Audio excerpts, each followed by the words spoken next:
Hi, everybody. It's Tony FlowReal, and welcome to the Hangry and Horny podcast. I just been recovering from a cold, so if it sounds stuffed up, that's because I am stuffed up. Yeah, just had a chance to go outside and get some sun on me, but wow, what a night! Just tossing and turning, and having a difficult time breathing.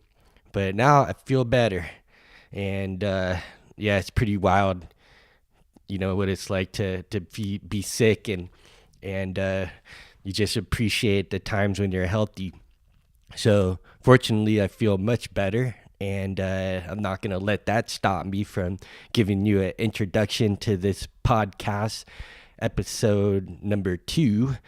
And my guest is Andrew Marr. He's a retired Special Forces Green Beret who I met, I'd say probably almost 2 years now. And I first saw him on the Joe Rogan show sharing his story about recovering from traumatic brain injuries and the symptoms of that, known as PTSD. So, it was really cool to hear Andrew's story because it reminded me of possibly what my grandfather had gone through being a World War II and Korean War veteran. So, I started to understand that maybe my grandfather was, kind of, hard to reach and hard to connect to because he was suffering from traumatic brain injury, TBI, also known as. And so that kind of made me feel at peace knowing that, it wasn't really anything on my part that I had a hard time at certain times connecting with my grandfather, and until the end of his life, where we really did connect. But Andrew's story really shed light on that this information is not widely available, and the recovery through Dr. Gordon's protocol. Dr. Mark Gordon was also on that show with Andrew on the Joe Rogan show. So they finally have a proven protocol that helps men and women recover from traumatic brain injuries. And it doesn't have to be a direct hit to the head. It could be something, that you occurred to you from getting hit in the body as well. Car accidents, a traumatic birth. There's so many different scenarios that have happened in our lives that can disrupt the endocrine system, the hormones in our body, from helping the brain protect itself from inflammation and also to regulate the normal processes that occur through, hormones. So, yeah, it was really cool. And also in that episode, Andrew also had mentioned doing the Wim Hof method, and that's how I got introduced to the Iceman and his breathing practices, or its breathing method, and cold thermogenesis, exposing the body to extreme cold to get it to adapt. And now science is starting to show the benefits of doing cold thermogenesis, and also heat like saunas, and increasing the body's temperature. So you get these things called shock proteins, whether it's cold shock proteins or heat shock proteins. So that's how I found out about Andrew, and I just reached out to him on Facebook, and from there we became buddies. And now I'm just on a mission to spread this information out to the world because it's had such an impact on me, getting my blood tested and quantified and finding out why why I was deficient in certain things, and replenishing those things with nutraceuticals. And that's totally changed my life because I had suffered from anxiety and depression. I called them morning demons, and it was hard to get out of bed even after having a full night's sleep. But once I got tested and found that I was deficient in certain nutrients and was replenished with those, it was just instant. And I woke up feeling like myself, feeling like my brain was working properly, and it was exciting because this last year in 2017, we're at 2018 now, but it was one of the best productive years I've had, and one of the years I felt fully me most of the time. So that was really, really exciting, and it was really, really simple.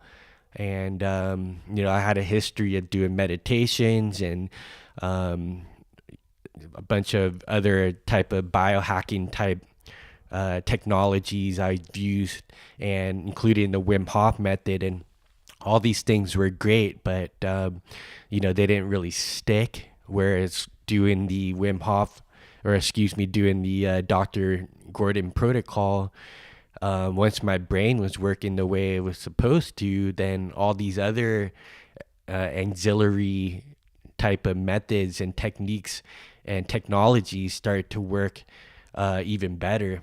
So that's my story, and it's really a pleasure to have this long conversation with Andrew, and I really want to share his story to the world, and I'm so grateful that he's my friend, and he took the time in his busy schedule, because now he's out there. The information, Dr. Gordon's protocol and Andrew's story, is in a book called Tales from the Blast Factory, and they're making a movie called Quiet Explosions to share this information to the world. It's a documentary, so look for that in the near future.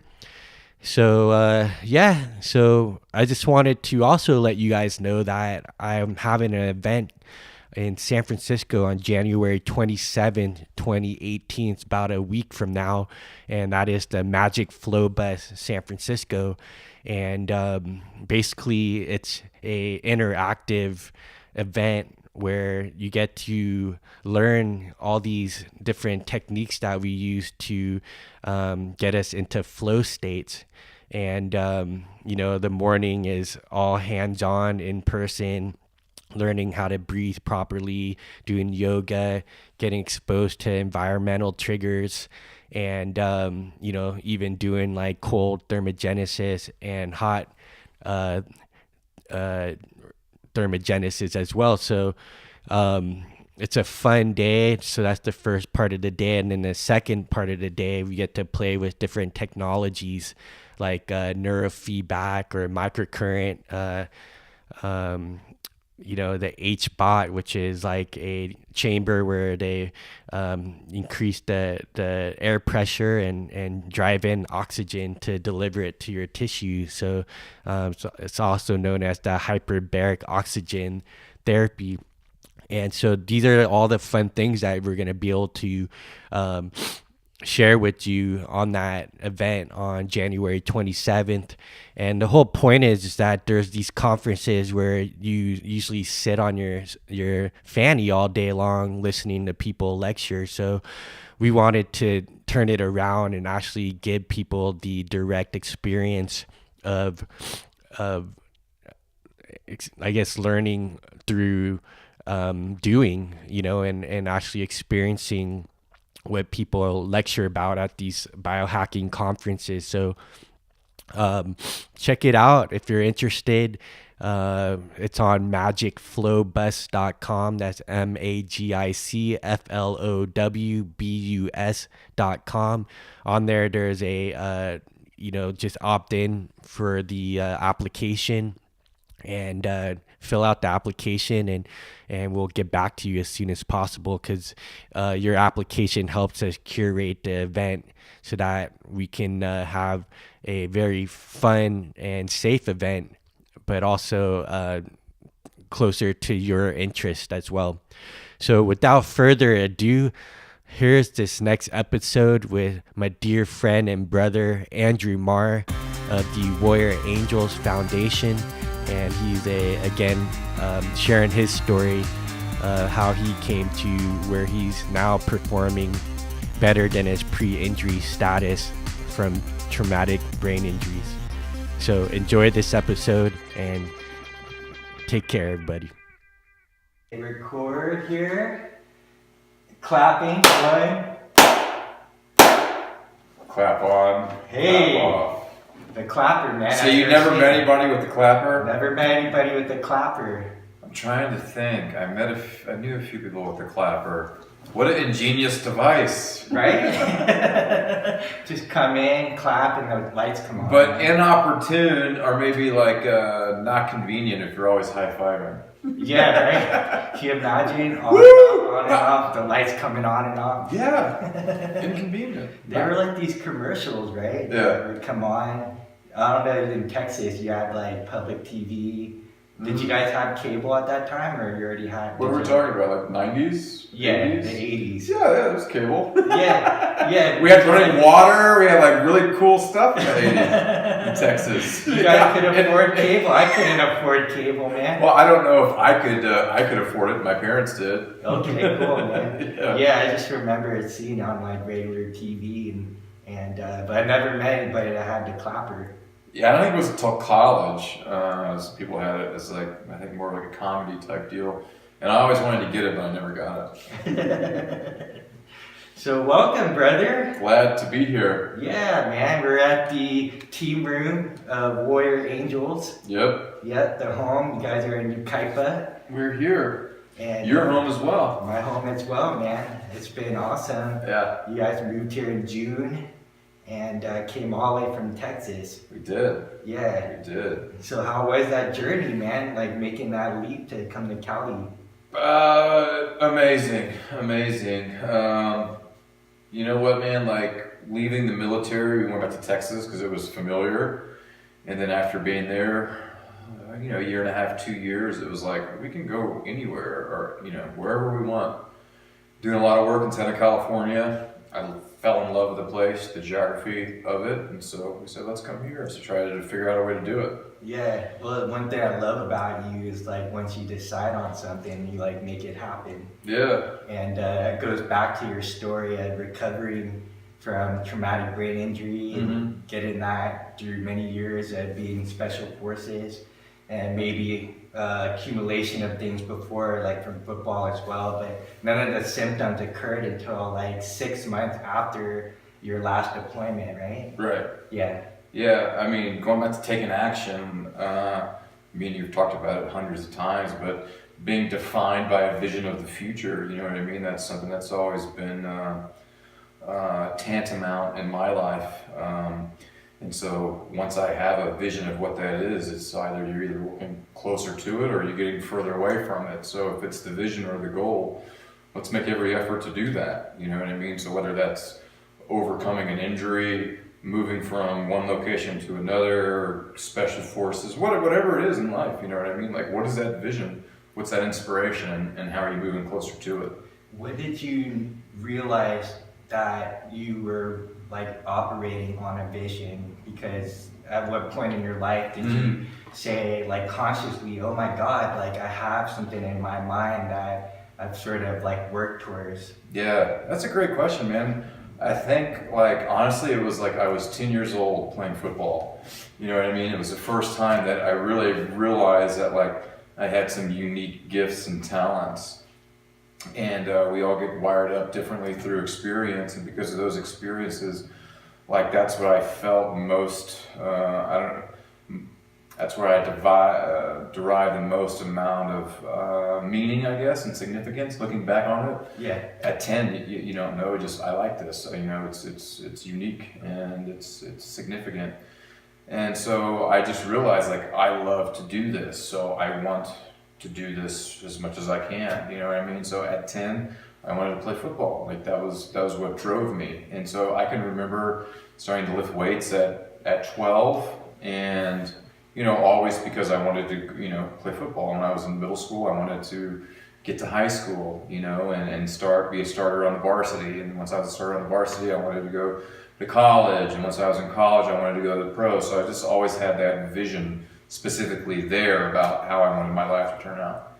Got it. So but when did you like know that was called a vision? Because you had that process going and you followed it till you realized that you couldn't play football, and then the next step was the military. Right. So you had like, I guess your first identity that you loved was football, and then it transferred to military. Where in your development did you realize that it was called a vision? Yeah, probably through my mom when I was in high school, because she told me that people were more likely to accomplish their goals, their vision, if they wrote it down. And so that's like when I started becoming like crystal clear on things I wanted to do or next actions to drive it closer towards it. So it was through that process. Like I remember specifically, working on a 40-yard dash when you get that lower to get to a certain time, and then I got really specific on what I wanted to weigh, strength, performance goals, stuff like that. But it came through mentorship, indirectly through my mom. That's awesome. And you know where she got her? I don't know. I just remember her telling me that early on, like Benjamin Franklin and Thomas Jefferson and kind of pioneers of the country were it was very instrumental for them to become clear on what it is they wanted to develop their plan of action. That just stuck with me at a very young age, you know what I mean? And especially what you said, you're way more likely to accomplish it if you can become clear on it and write it down. And from that point on, I've always written out my goals. And you actually have that like stored over the years somewhere? No, that wasn't a big thing for me. I was never really like a sentimental type of dude. Yeah. So I didn't store it, keep records of them or anything. I would just accomplish them and move on. At any point did you not have the vision happen, or where you had to adjust, or? Yeah, I think that's pretty routine, you know, with life. I can't remember anything specifically. Well, like I wanted to be. I was highly recruited out of high school, and then I broke my leg in my senior year, which cost me the majority of that season. And so I didn't get offered any Division I scholarships. I had Division II and other schools and that were interested in offered scholarships, but I didn't want it because it wasn't in line with my vision. So I kind of postponed everything, put my own rehabilitation process in, and decided, hey, I'm going to go and I'm going to refocus and kind of shift my original plan for this new plan. And it was, hey, I'm going to go to this junior college. I'm going to walk on there, earn a scholarship, and then from there I'll go to the next level. And that's exactly what I did. You know what I mean? So just learning to shift when life throws you curveballs. Did anybody have a play in that and influencing you to have a plan B? Or that was all on you? It was all on me, you know what I mean? It was just like, that was the vision I had for my life, you know what I mean? And I wasn't ready to close the door on it. It wasn't like it was talent or performance based, like, you're not able to do it, just an injury happened. And so I was just like, hey, I guess I realized that even then at 18, like, hey, nobody's going to do this for me. So what can I do to take action to accomplish and achieve what I feel is significant for my life? And at 18, I mean, that's pretty young for you to be like fairly focused that way. And like, what do you think was enabled you to be like that? I mean, did you always have that instinct in yourself, or was that developed over time? Yeah, it definitely developed, but I mean, my mom was always say I had the like will of an Olympian, you know what I mean? And so I always has a laser sharp focus. Even as a toddler, did she notice it that? That's what she said. Okay. Yeah, like she would have like coaches come up to her and tell her like, hey, your son is going to be, a professional athlete or at least a college athlete. And she would be like, why would you say that? How can you tell something like that at such a young age? And then she watched things unfold over time, and she was just like, hey, there was always, for some reason, this laser sharp focus that you had. Before sports, it was like G.I. Joes, right. And then G.I. Joes into athletics, into football was pretty much it until Special Forces. And does being in the state of Texas have a play in that, in your environment? Because Texas, I mean, it's a big football state. Yeah, it is. It's like a religion. It's crazy. So it's a big deal out there. that kind of added fuel to the fire. So after, you know, you decide to go to Plan B and you go to a community junior college, you play for, another year or two? 2 years there. Okay. And then what happened from there? At Blinn College, I had a good career there. I was a junior college academic All-American, all everything on the football field there. I ran for student government president of the college, won that. So it was like, you know, really great time. Had a really great time there. Got in some trouble between my freshman and sophomore year, got arrested for marijuana possession, which was a big bummer at the time. And so people go to junior college typically for one of three reasons. Either they didn't make good grades in high school, and they were recruited as majorly, but they didn't make good grades, so they had to go there to get their grades up. They were injured or they got in trouble. You know what I mean? And obviously I fell in the injury category. So coming up through there and then getting that specific arrest on me was like, that put like a red flag on me for major colleges wanting to commit. Because I talked to every major university in the country for a four-year school. And it was just like, hey, we're not going to take a chance on you, you know, for these reasons. But like virtually every place that I could walk on. But I just didn't want to do that. So I went to a Division II school called Texas A&M Kingsville, which was a very prominent school in the Division II arena. Matter of fact, at that time, they were running like 4 conference championships in a row, and they appeared in they had the playoff system there way before Division I did, and they were in the semifinals like for the last 3 years running. So top program there. So I went there for the last 2 years. That's cool. So after that, you get this red flag, right? Mm-hmm. And a marijuana arrest. Mm-hmm. You sound like you already not only were focused on football, but you also had an academic discipline as well. You were always like pretty good on that. Was that all on you? Your parents' influence, or? No, it was all on me, man.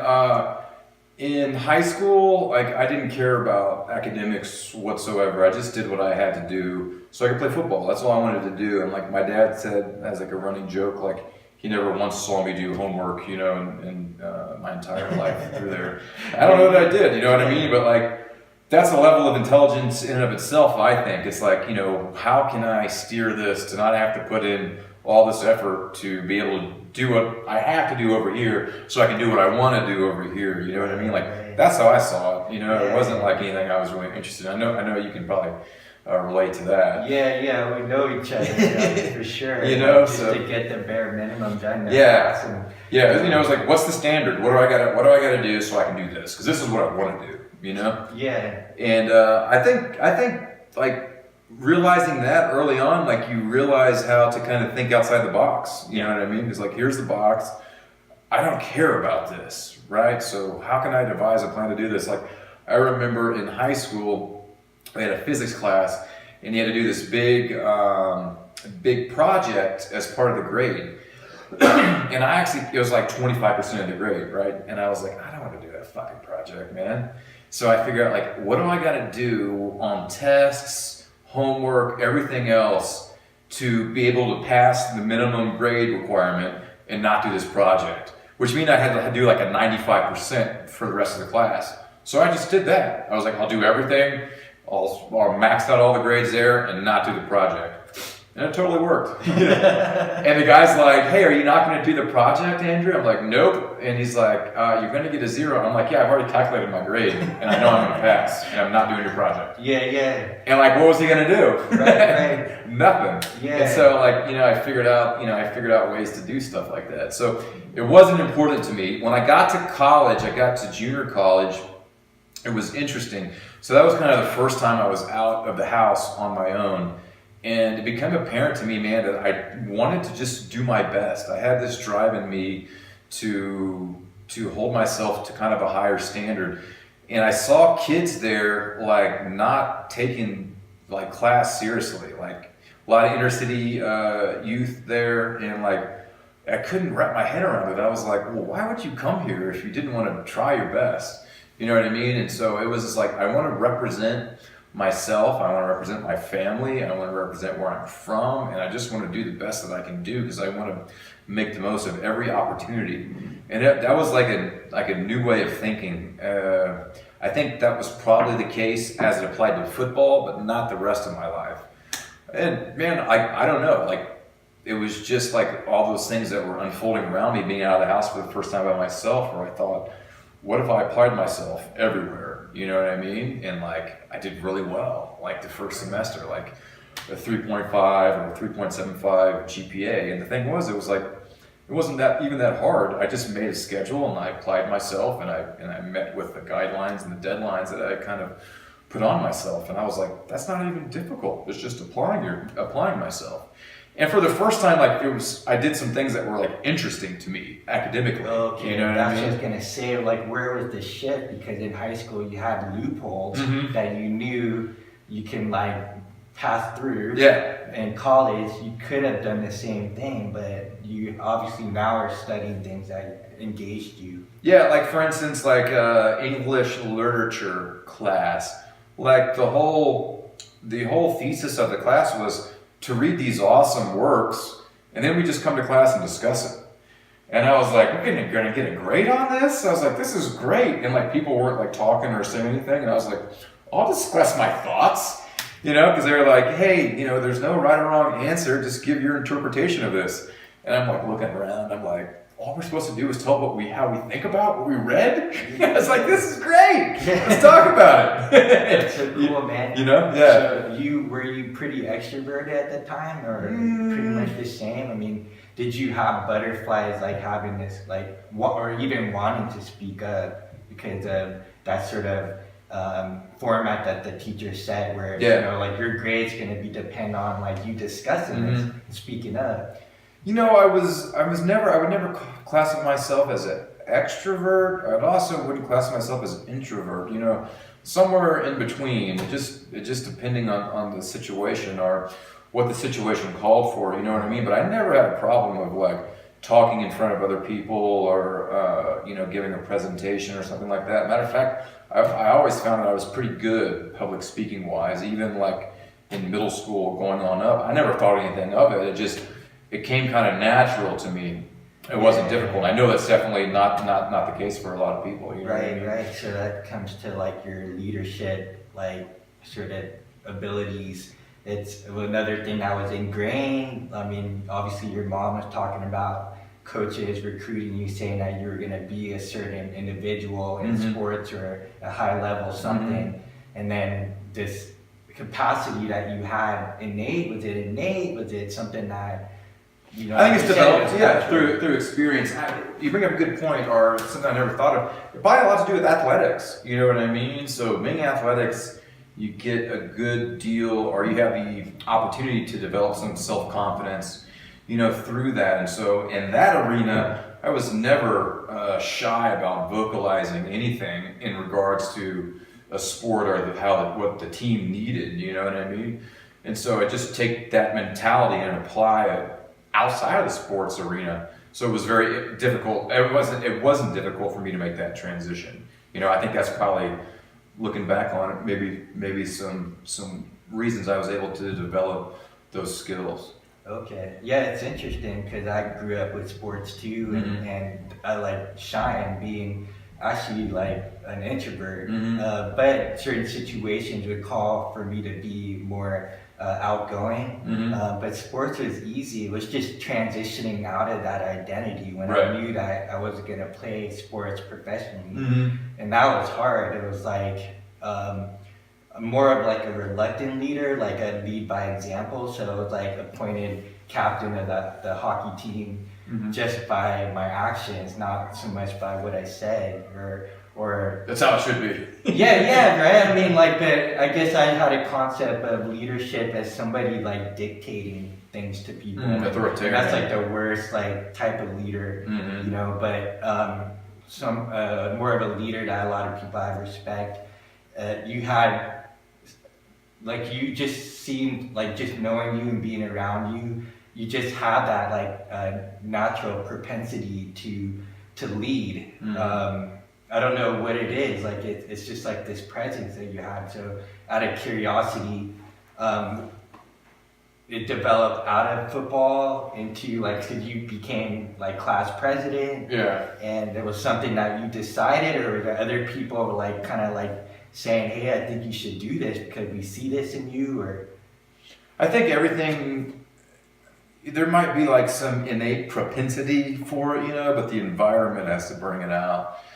I don't know. I had a unique environment. So I have an older brother by 11 years. So kind of by default, I was the oldest boy at home, right? Because I have two younger brothers that are 2 years apart. So my younger brother is 2 years younger than me.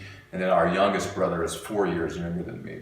So my older brother was kind of gone, right? Because like when I'm born, he's 11 and he had a different mother. So he was kind of back and forth. So it was basically us three at the house. So I have like the older sibling personality, right? Which is kind of take control, take charge, look over, you're the one to look up to and experience things when the parents aren't there. So I always had that.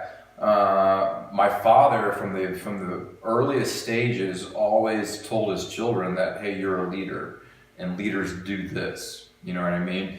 And he was in the service industry and he was always talking about serving, right? And so that was just ingrained to me of servant leadership, you know what I mean? And it wasn't so much that it was innate, it was something that you worked on to do. But he developed that in us at such a young age, at least with me, that, I just came to accept myself as like, yeah, we're leaders. You know what I mean? Like, that's what we do. We lead this way. And we lead by example, and we lead by serving. And you lead by making decisions in difficult situations because you know your values and your principles that you stand on. You know what I mean? That was important for him to articulate, and I remember that at the youngest of ages. And so being old, being an older brother, the oldest sibling of the house, having that influence from my dad, transition that into athletics, I think was conditional situations that helped to develop some things in me that now seem pretty innate because they're probably subconscious programs, that's an instance where it's a very positive program, you know what I mean? Yeah, absolutely. So this goes into like epigenetics, right? Absolutely. So it's like, you have this innate like genome code that you're born with from your parents and their parents and on and on. And then you have your environment, which is influencing these things, as well as sort of social conditionings. Yeah. So this is interesting because now I'm starting to see this evolution of you, right? And so not only are you like supervising your younger brothers, you're also like a protector in that way, and so that kind of leads into serving and protecting after you realize that football wasn't the next thing or the thing you're gonna do in life. Yeah, it was cool. I went back to a story that I think helps to illustrate it. When I was 11 years old, we were living in Tennessee at the time. We went to West Texas to visit our my aunt and her kids, my cousins. So anyways, it was a rough trip. My brother had a compound fracture of his arm in that one. My dad wasn't there. So we're driving back at the end of that trip from Texas back to Tennessee. It's early in the morning. My mom stops to fill up gas.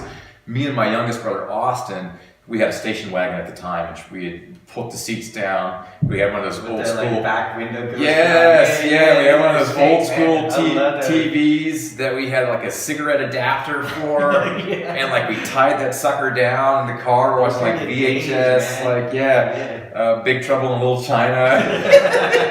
And, having an awesome time. But we're sleeping on the pallets that we made in the back of the station wagon. Adam's up front because he had a compound fracture in his arm, so he had the cast. Anyways, she gets out, fills up gas, goes in to pay. We get out, me and my younger brother Austin, go to the bathroom. Mom gets back in the car. She doesn't think to look in the back because we were asleep, right? She gets out and she takes off. We come out of the bathroom and I see that she's gone. And we're in the middle of West Texas with this is before cell phones, this is before the internet, and I'm like, oh my God, I'm 11, so Austin's 7. And mom drives for over 100 miles before she realizes and looks back that nobody's in the car. And she about had a heart attack. So, I mean, this is awful. She's wondering, like, did the kids fall out of the car? What happened? She's hysterical. You know, her babies are not in there. Yeah. So she goes, pulls over to the next gas station, calls her sister, and they try to retrace her steps back to like the last town that she stopped in. And so that's going on. But when on the location, so I was like, okay, mom's gone, I'm 11, so I take Austin, I go and we sit down out here, and I said, he's like freaking out. I'm like, hey man, just take a deep breath and let me think. Like, I remember saying that, like, it's like happening right now. And I was just calm and cool and collected, you know, in that storm. And I was like, okay, well, she's gone. There's no way she would have left us. So she doesn't realize that we're not here. I know the direction she was going because she's heading towards Tennessee. So what we need to do is contact the authorities and try to get out, you know, some support to trace her down. So about that time, the constable of the city, because it's just one of these small hick towns out there, they don't even have a police department. A constable comes by, I grab her attention, and we go to the sheriff's department, and they end up tracking my mom down, you know, a couple hours later. But it was just kind of in that situation, I realized that, hey, my younger brother's here, he's scared, he has nobody else to look out for him. Like, I don't have time to be like, oh, what are we gonna do? Like, what's gonna happen? We need to take action. We need to take action right now, you know. And at 11 years old, I was doing some things that was probably pretty advanced for that situation, but that's just what the circumstance called for. And yeah, it could have went one or two ways. I could have went in a corner and cried somewhere, but because of my evolution and my upbringing, that just wasn't even really a possibility for me, you know. So I can see where that kind of shaped things over time. Yeah, it's pretty wild, man, because I had a similar experience during the 1989 San Francisco earthquake. Oh, what happened? And my sister and I decided to ride our bikes to school to shoot some hoops. And, you know, it's getting late, it's getting dark, so it's like, hey, let's get home. So we're biking home, and all of a sudden, like, the ground starts, like, rumbling. Oh, my God. God. And you start seeing, like, the trees, like, swaying back and forth, and birds are, like, flying out. And then the car starts like teetering, and it's like boom, boom, boom, boom, boom. And, you know, being hangry and horny at the time, I'm thinking like, man, who the hell is having sex in that thing, you know? Yeah. And, you know, and just like the cartoon, the road was like going sideways, and then you actually saw the wave, the ripple, you know, the frequency of the earthquake. And I just remember like telling my sister, let's get off our bike, let's get away from the power line, let's just like, you know, duck and cover, make sure nothing's gonna hit us. And then once it all settled, I said, let's get home, let's get on the bikes. So we get on the bikes, and she's just like shaking. And she's older. She's younger. She's younger. Yeah, so I'm like about 12 years old. Yeah, almost 12. It was almost my birthday then. And she's so scared that she like runs into me with her bike, and I go flying off. Wow. And the instinct was to get angry, but I was like, there's no time for that. Like, I just picked myself up, like I'm like, are you okay? And she's like, yeah. And I'm like, let's just get home. We gotta get home. We gotta make sure we're safe. Yeah. Because we're also worried about like my mom, like being a single mom working downtown. So we didn't know if those buildings collapsed or what. So I was like, let's just get home. And it was like being calm and collected and just protecting her and making sure she was safe. And so I don't know like where that came from, but it was like the situation called for it, and there was no time to like panic at all. Right? Do you think looking back at that now, you realize like that triggers you into a flow trigger? It definitely did, because if I had looked back, I can recall so many things in detail, and I think that's one of the things about flow is when you're in it and you have all those like neurotransmitters and hormones flowing through, you're able to like tag memories. And so yeah, it was just one of those things. Like you're not being analytical, you're just doing it. Just doing it, man. Yeah, doing it. yeah, Totally. just totally like, let's just execute right now. let's get this done, let's get home safe.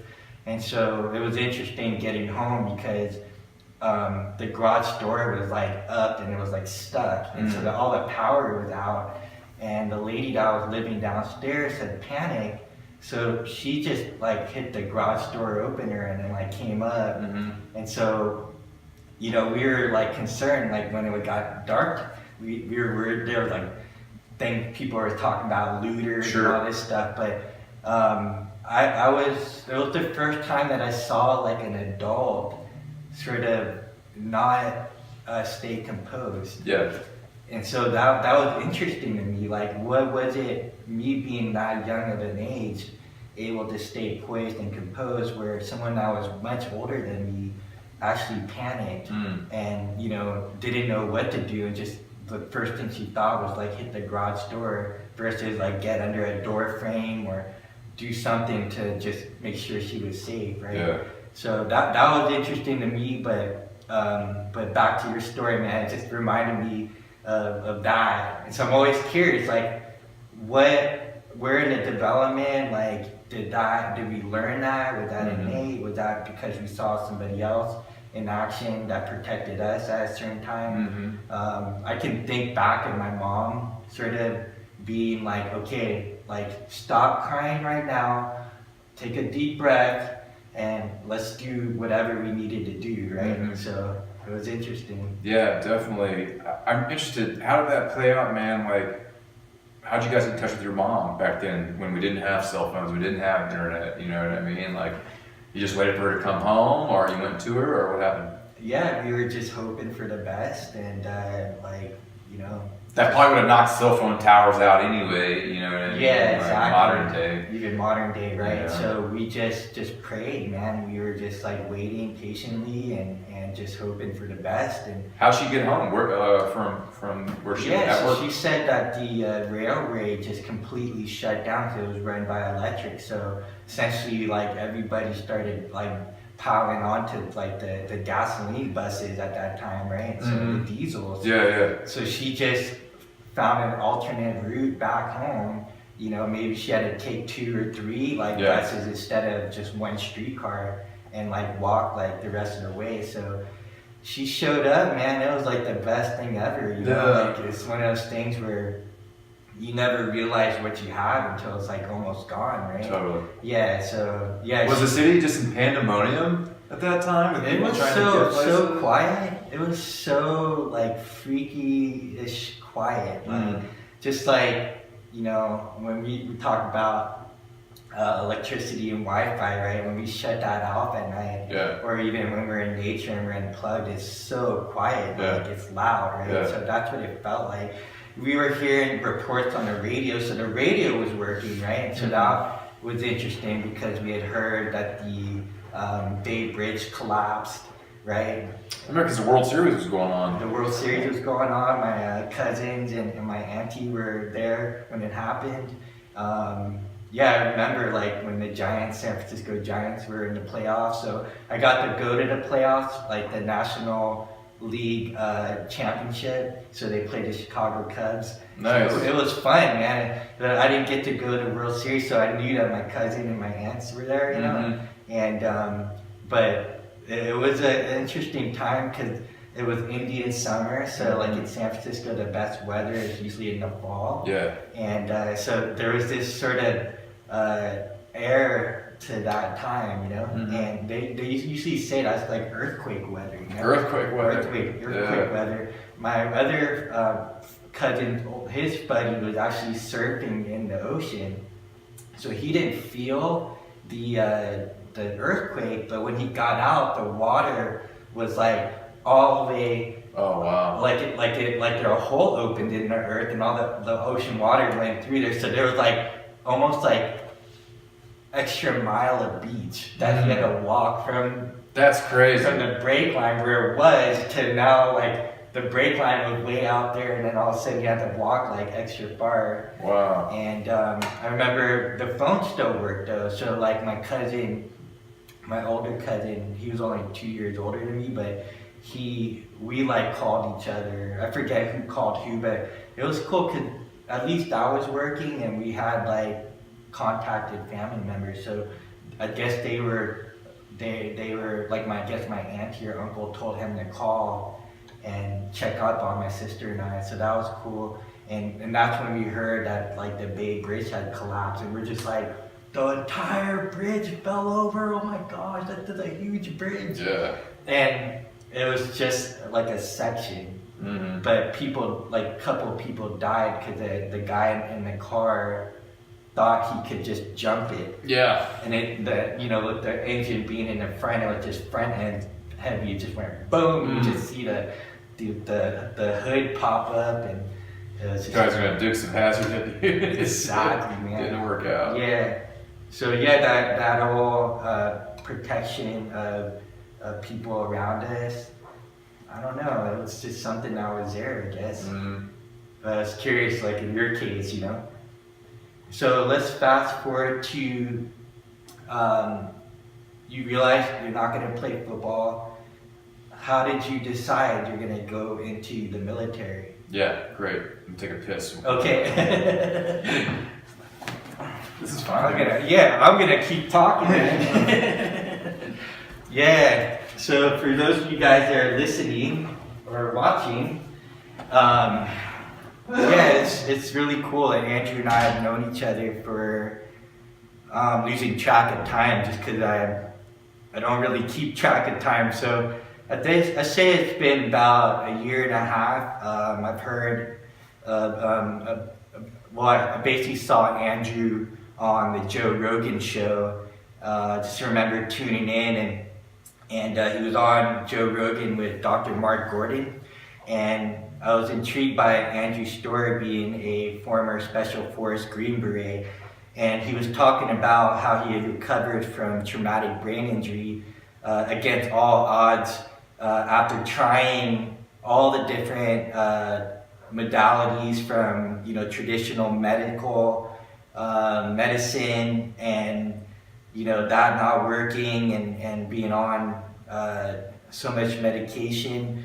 Andrew, we'll get Andrew to tell his story, but essentially what caught my attention was, as he was telling his story and like some of the symptoms and behaviors he was having, I couldn't help to think about my grandfather, who was in World War II and the Korean War as well. He was a POW, and some of just the way that my grandfather was, he had this sort of look in his eyes, and it's just laser focus, and he wasn't that like big of a guy. He was probably about 5'6", 5'7", but very thin. But he had a presence about him that was just ultra intimidating and scary. And so all I could think of was maybe my grandfather had sort of traumatic brain injury from war, and sort of the PTSD symptoms that came with having a traumatic brain injury. So Dr. Gordon was essentially saying that he doesn't believe in PTSD. He thinks that PTSD is just more of the symptom of the brain not working properly, and that the neuro hormones aren't being produced because the brain is in an inflammatory state. So anyways, that's how I found out about Andrew. It was just on the Joe Rogan show, and I just couldn't help but to reach out to him and friend him on Facebook, and he friended me back, and next thing you know, we were talking about my favorite subject of flow and flow state. So that's how you and I met. Mm-hmm. So I was just saying how I found out about you on the Joe Rogan show, and your story really helped me resolve sort of my relationship with my grandfather, because he was just a hard ass. I just thought maybe that was part of that generation, but maybe I learned a lot of the leadership skills from him as well. But it was just hard to communicate with him, man. Like, he wasn't affectionate. He just was just high functioning. He would get shit done. He didn't talk much. He wasn't a hugger. Mm-hmm. He just didn't really talk. It was hard to have a conversation with him. So when you spoke of your story on Joe's show, I really like made peace with that. And it wasn't until the end of my grandfather's life, I think he probably knew he was going, Yeah. where he finally got affectionate, and he wasn't stiff when I hugged him, and he actually would hug me back, return the favor, and he actually, we would have these conversations, and sometimes we would have nonverbal conversations where Sure. I remember he dropped me off at the airport before I went to Guam after my graduation from college, and I moved to Guam for love, and I was driving, and No better reason to move. What was that? No better reason to move than for love. I know, right? Some wild paradise place in the world, and beautiful island beauty, and I partied that whole night, and I drove to LAX from San Diego, and it was at the tail end of that drive, and I was like falling asleep behind the wheel. My grandfather was next to me, and his girlfriend was in the back, and I totally like fell asleep, and I like caught myself, and he just like, he was like, taking a little nap then, but like, the car kind of jerked, and he just kind of like opened his eyes, and he just looked at me, smiled, and then went back to sleep. So that was the last like moment I had with him before he passed away. But that's how I was able to reconcile our relationship because of your story. Just honored to hear that, man. And I know we've talked about it before. That's what's crazy. Some of the second and third order effects that you just can never even account for. But like so many, I guess, children, World War II, who had parents in World War II, or Korean War, Vietnam, who've come to me and basically said they were able to put these things in the past, and kind of forgive, because they had a new understanding of it, and move on. And I mean, talk about just blowing your mind, you know what I mean? Like, you're just never prepared to hear, an emotional story like that. And that's when I started to think like, oh my God, like, time is dynamic, man. You know what I mean? And like, you can literally go and change the past through new information and perception in the now, like you're saying, like, because of this new information, you're able to go back and change how you view the past. So the past to me has changed, and that blew my mind. You know what I mean? I was like, we were able to help people to reconcile and change their pasts. That was awesome. Yeah, it's crazy that we have the ability to reframe memories. Yeah. And that those memories don't need to create that endogenous cascade of fight or flight chemicals just from a thought, just from a memory. Yeah. And we have the ability to rewrite that code, that script. It's exciting. I mean, that's why you and I are connected too, because it was cool knowing, like, what blew me away is that you had this background and you were like really like matter of fact with life, and then as you were going through your healing and searching out for any solution that you could find, like, you started to get open-minded about like energy and the ability to sort of time travel, whether it's a vision of the future or backtrack, time travel to the past and change those memories, and the effects scientifically is now being documented, and like the effects of meditation, and affirmations and all these things that were considered woo-woo at one time, and now like the military is using it, and like corporate, people are using all these methods. Probably not, I mean, it's not like fully mainstream yet, but it's being talked about in mainstream media now. I would definitely, man. I would think like a big step forward in the evolution of healing, at least in my experience, was like getting to a point where I didn't put my autobiography on everything. You know what I mean? On every experience and every relationship that I came into. You know what I mean? Because we experience the world through what we know, not what is, right? And to me, that's like the autobiography. So it's like, I don't want to put my autobiography on what I think my kids should do. I want to develop them to identify and obtain or pursue their unique purpose. You know what I mean? And so start to kind of objectify your subjective world when you can take your autobiography out of it and say, like, well, what's truly the best scenario here, or what's the best way to move forward, or what really happened in the situation, you know what I mean? Is it just I was understanding my grandfather or somebody else through this very specific lens that probably wasn't a very objective or real true understanding what was going on, or did I just see it through my own autobiography? You know what I mean? Yeah. Attempting to remove that as much as possible, especially when dealing with other people. I struggled coming out of the military, man, because for the last 8-9 years being in Special Forces, like those types of individuals were the type of individuals that I was around 24/7. I was with them more than my family. We broke bread together. We slept under the same roof, and all the other things that combat does to strengthen those ties. So that to me was just like the epitome or the standard of human interaction. And ever since then, I tried to put that same standard of achievement or outcome on everybody else that I came across, and that just left me frustrated. You know what I mean? Right. And I realized, like my friend Scott Mann says, meet people where they're at. Right. You know what I mean? So you're talking about like being in a high performing environment, life or death. Right. Like for. So everything was matter of fact. You know what I mean? It was like communicate. Hey, get to the fucking point. Yeah. Don't waste my fucking time. Don't waste my fucking time. Yeah. Like we're focused on outcomes and whatever our internal mission is, and we're doing that, and we're doing that together. And if somebody is not working towards that or is pulling us away from it, then it's going to get met with immediately.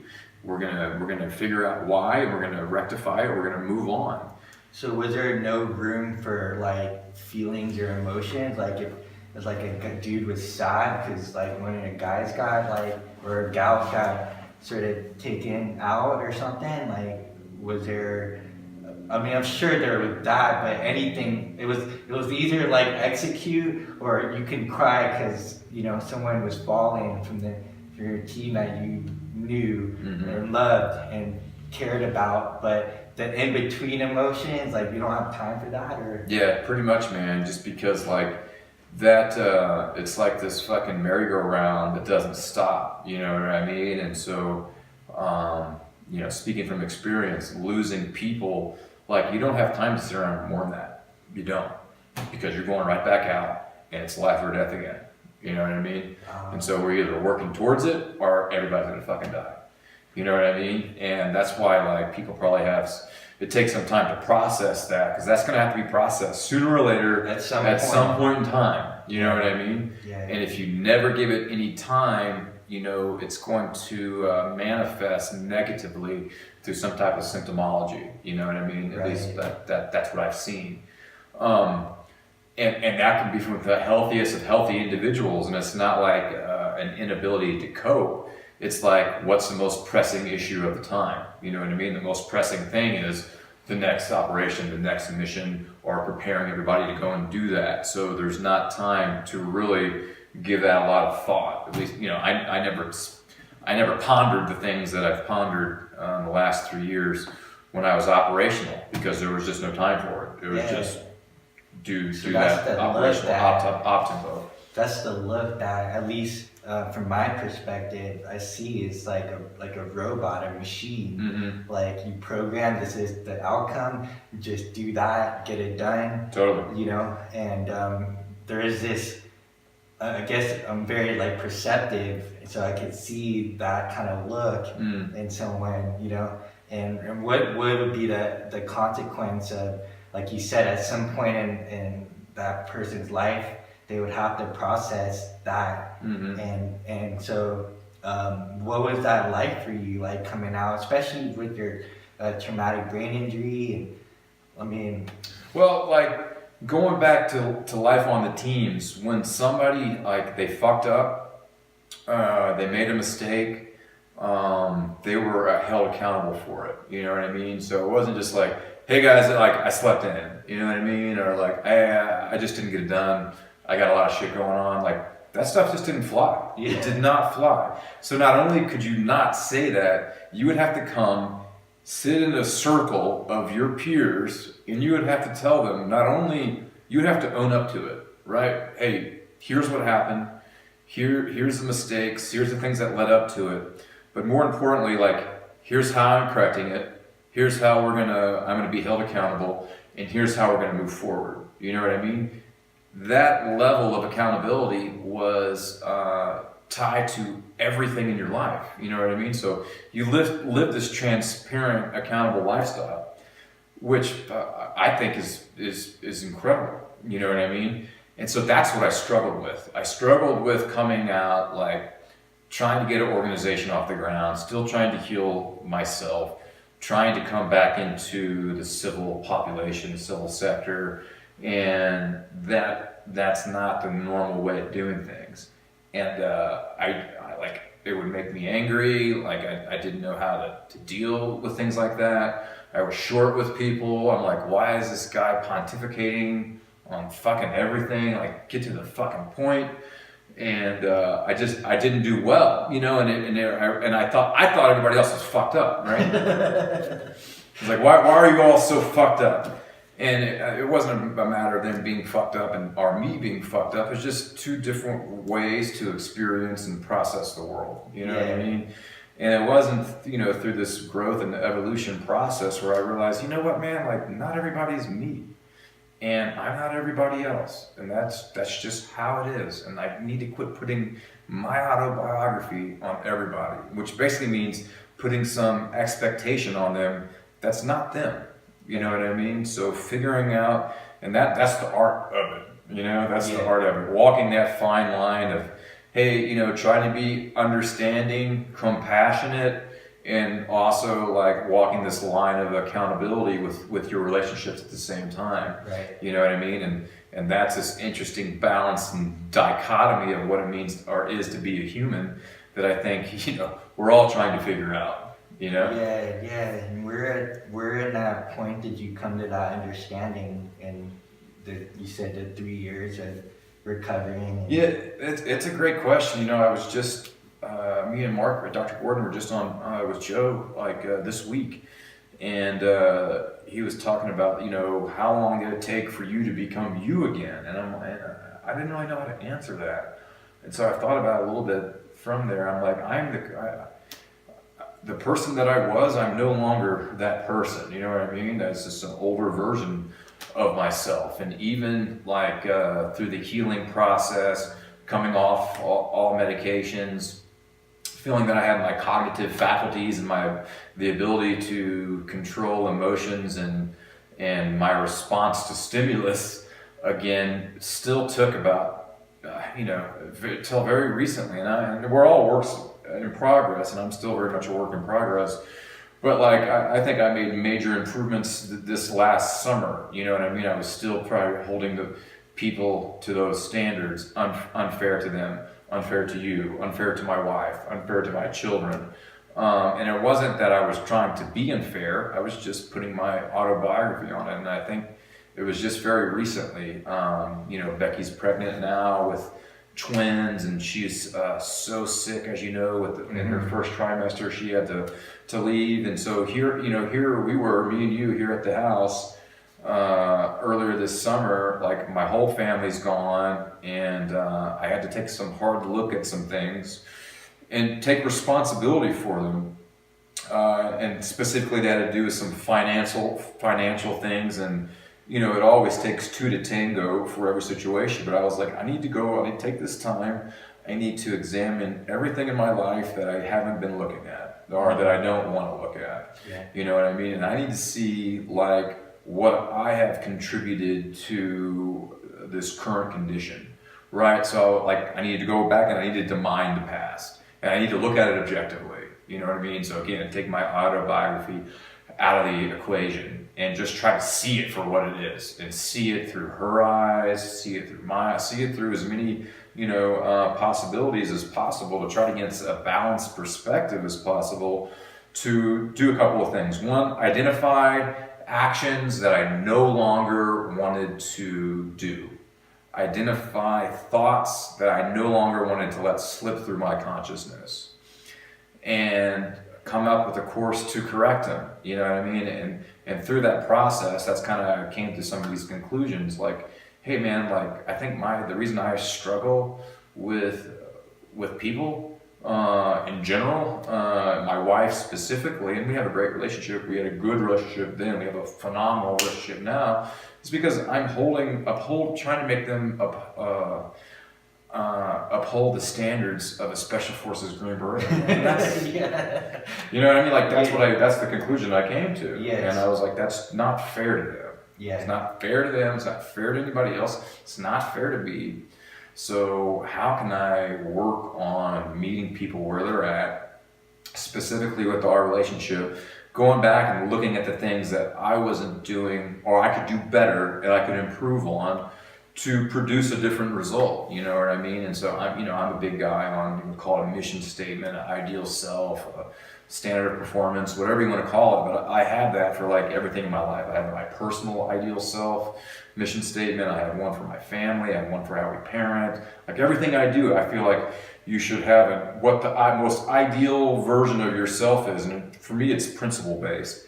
And then analyze yourself as either your actions, your thoughts, your communication styles are getting you closer to it or further away. And because having that outlined or understanding what that is in my life and all these aspects that make life meaningful to me, it's like, okay, well, is the things that I'm doing, is that helping me to get closer to it or further away? And that's where you have to really take a hard look. Like, hey man, like where I'm falling short, one, like let's be honest, let's hold myself accountable just like I was on teams with really internal subjective stuff like wouldn't come out, like, you know, how I emotionally respond or deal with things. And how can I improve that because if the future is a possibility, and it is, then how can I pick the most ideal future or possibility possible, and then how can I work to continue to do that? And so I just said, what do I want my marriage to be? And it became really clear. And I was like, okay, well, I'm obviously not doing the things that I need to do to work towards that. So we're going to change it. And so that was a long process, you know what I mean? From getting out of having the head injury to now, you know what I mean? And there's a lot more to it than that. But that, you know, that was a definite aspect of it where I really had to work on myself internally to try to produce some external results.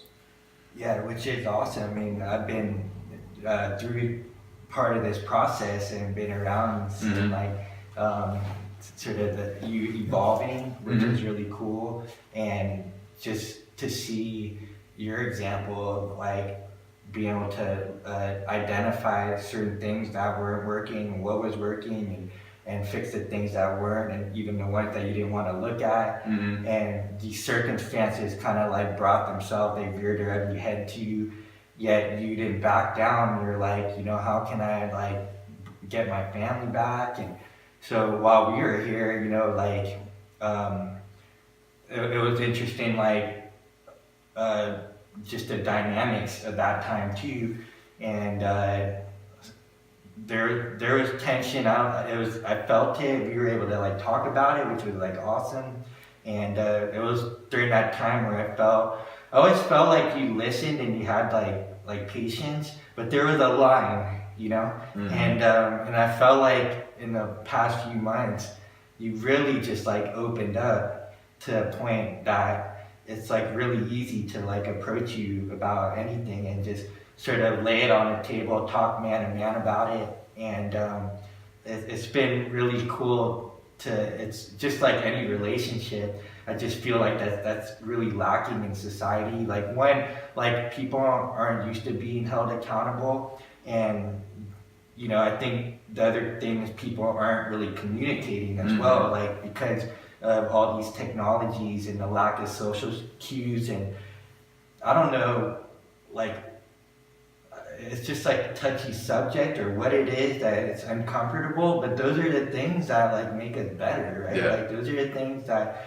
if it's uncomfortable, that means that you're getting signals, like you need to look at it. Yeah. You need to look at it. You might want to like talk to other people, see if they see the same things.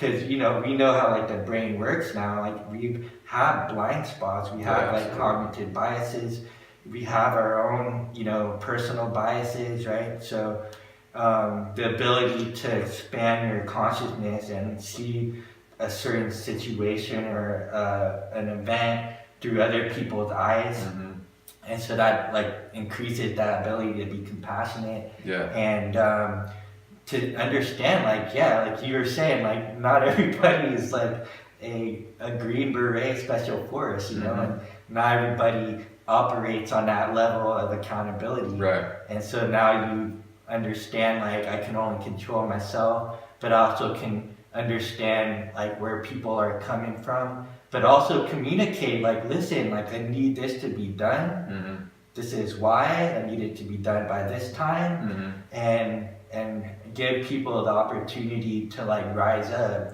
because I think that's really lacking in society these days. Is no one's really talking to each other. They're texting to each other.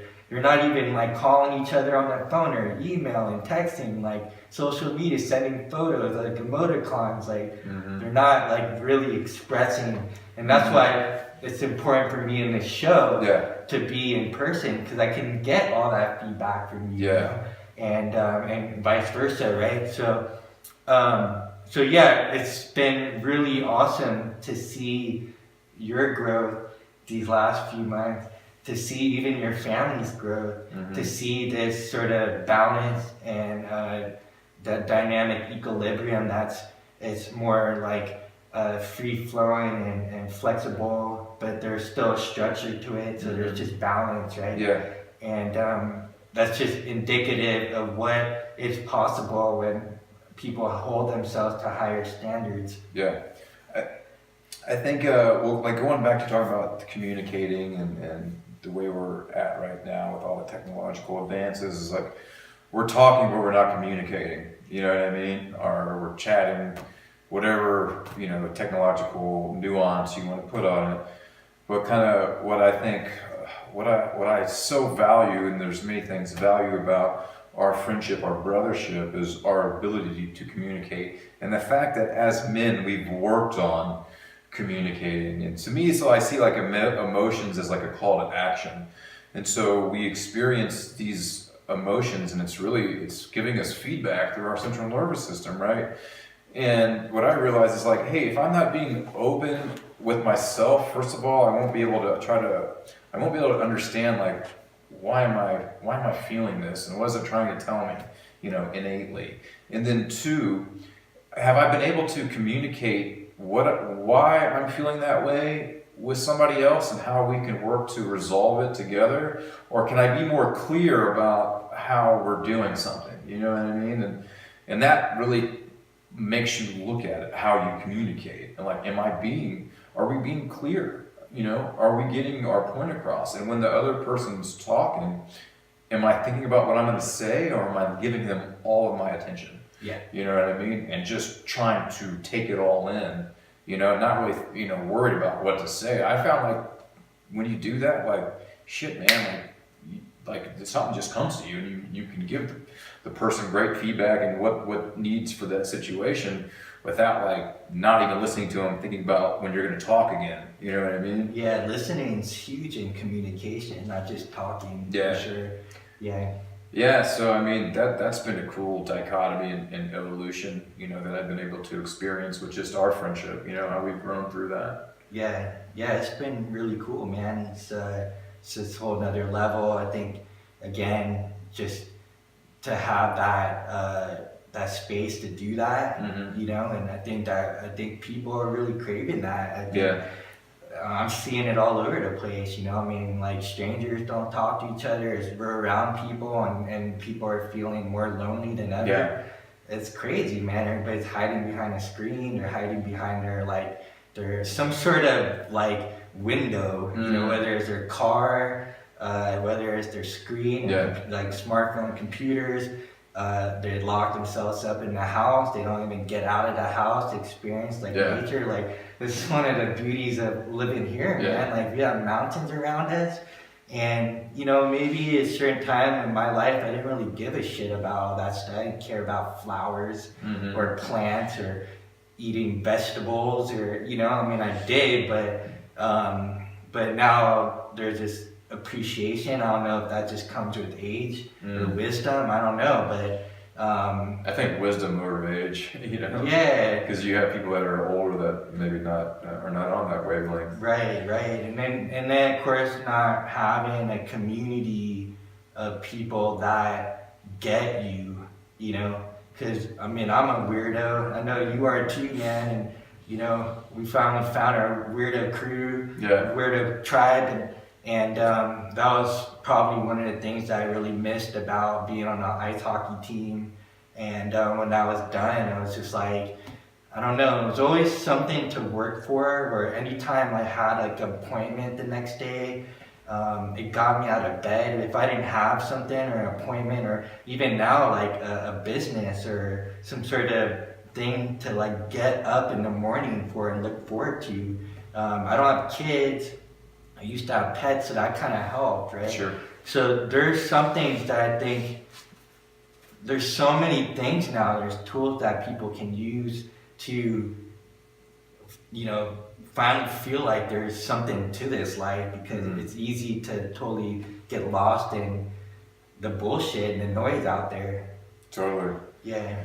Yeah, well, there's a process they call like waking up, you know, you kind of realize like, what am I doing here? You know what I mean? And at that point you gotta figure out like, well, what is meaningful for my life, or what is significant for my life, or if the human experience is suffering, and it is, then what can you find to make that suffering worth it, or to even transcend it? You know what I mean? And I think that's the plight of the divine individual, so to speak. Yeah, I mean, we're all here in this precious human life, and there is no manual. Yeah. Right? And, you know, we're just kind of winging it, including the people that consider themselves experts. Worked with so many people, been so many times behind the scenes. They're really good at a certain skill, but the rest of their life is in shambles. Yeah. And there's this perceived thing in the media or whatever that they're living these awesome lives. And, you know, I'm laughing because, you know, I've been able to do amazing things with very little resources. And some people have all the resources in the world, and they're just like lost and miserable. Yeah. So, you know, I just want, you know, people to sort of look within. You know, I mean, like you said, I guess part of the frustration is that everybody's on their own timeline, and so we all ripen at different rates. Right. So some people, their thing right now is to you know, it's all vanity, look good, have like nice shiny things in their life, and that's cool to the point where, you know, maybe they just realize like this is not it, you know. So I'm just, and you as well, like we're just putting out information about there's this other way of living that's truly living. Sure. You know, and it's I'm grateful that I'm understanding this, and I'm excited about like the future, you know. Yeah. Totally. I think going back to my good buddy Mark Gordon, it's like you have to create and be the change that you want to see, you know, and you realize like you can't change anybody else, nor should you, because they have to come through on their own terms, through their own experiences, through their own understanding. And all you can do is create and be, you know what I mean? And you can talk down to somebody, but that never works. You can talk above somebody, that doesn't work.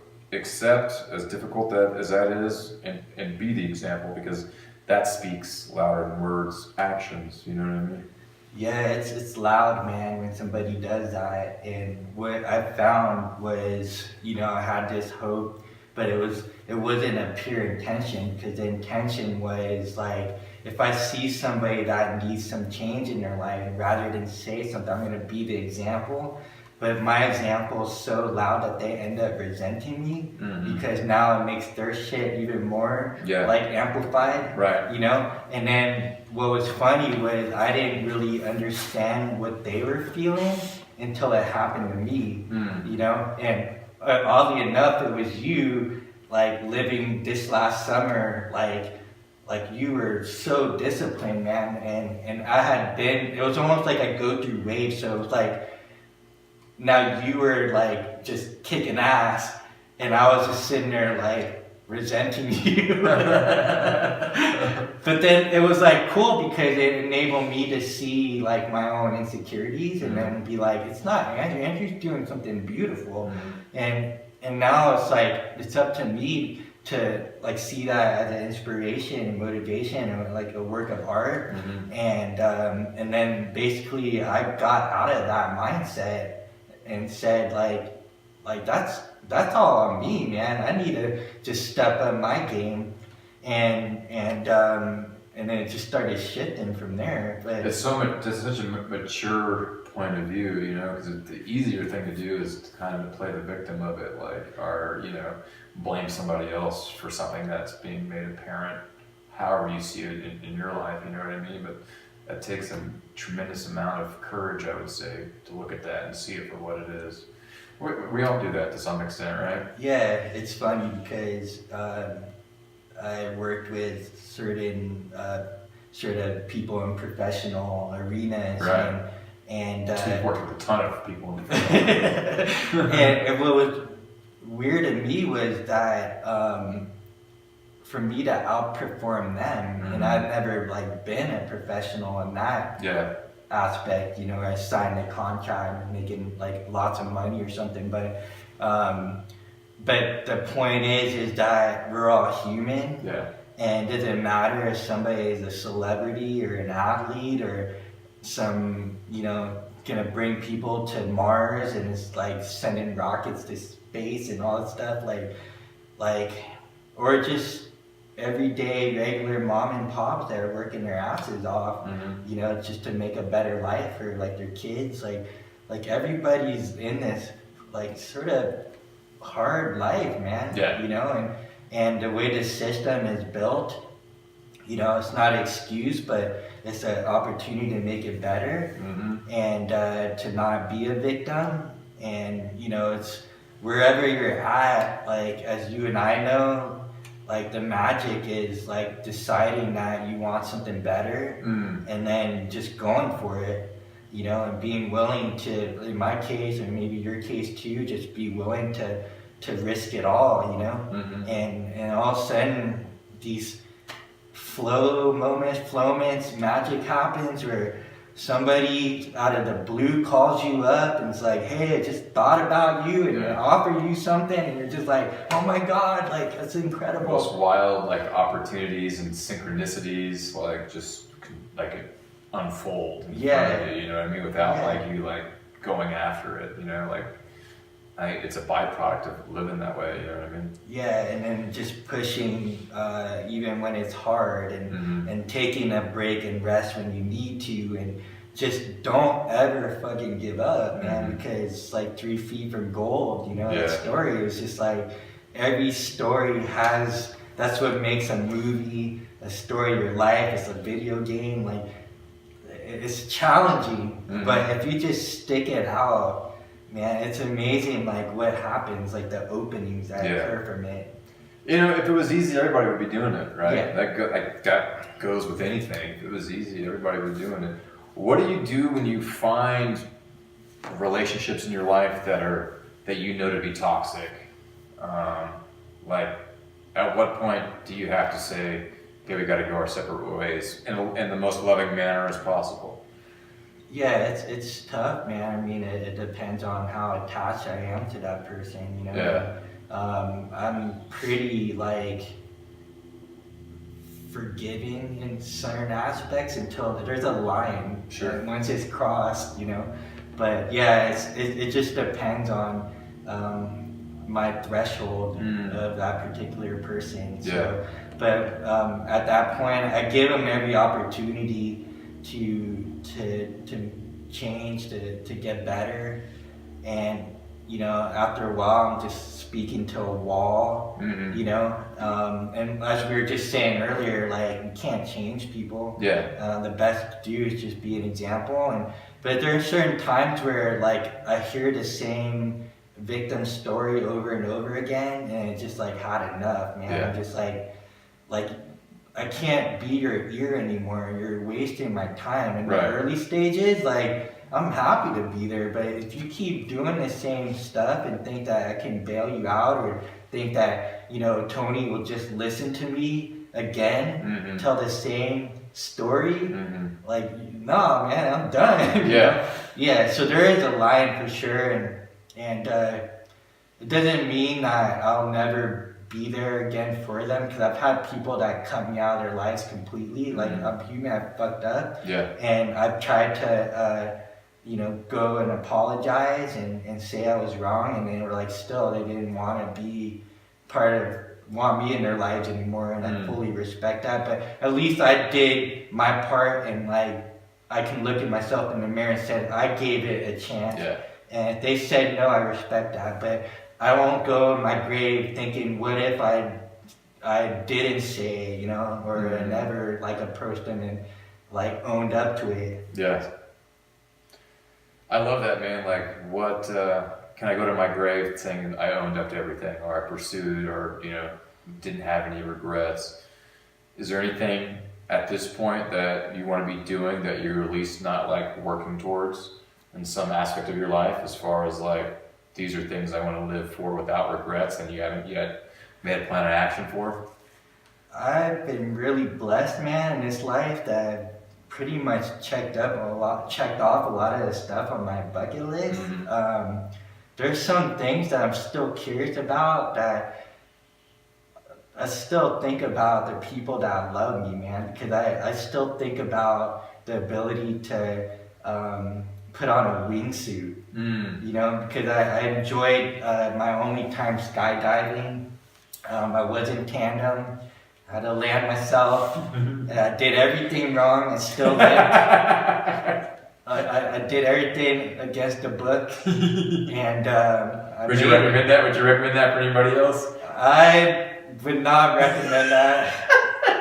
I'm a special case. Anybody that knows me, I must have many lives. You know, like a cat. Yeah, no doubt. But you know, I'm just grateful that I am here, and because of that, all the near-death experiences, and like life is precious. Yeah. I still forget though, man. That's the human part. You know, it's just like, how many times do I have to like almost die to really live, you know? But I can say I've lived, man. Like, absolutely. You know, so wingsuit flying would be one of them. I don't feel the need that I need to like one up it every time and like fly through like the golden arches of Utah or something, like with a wingsuit. But I just want to be up high, like soaring for long distances.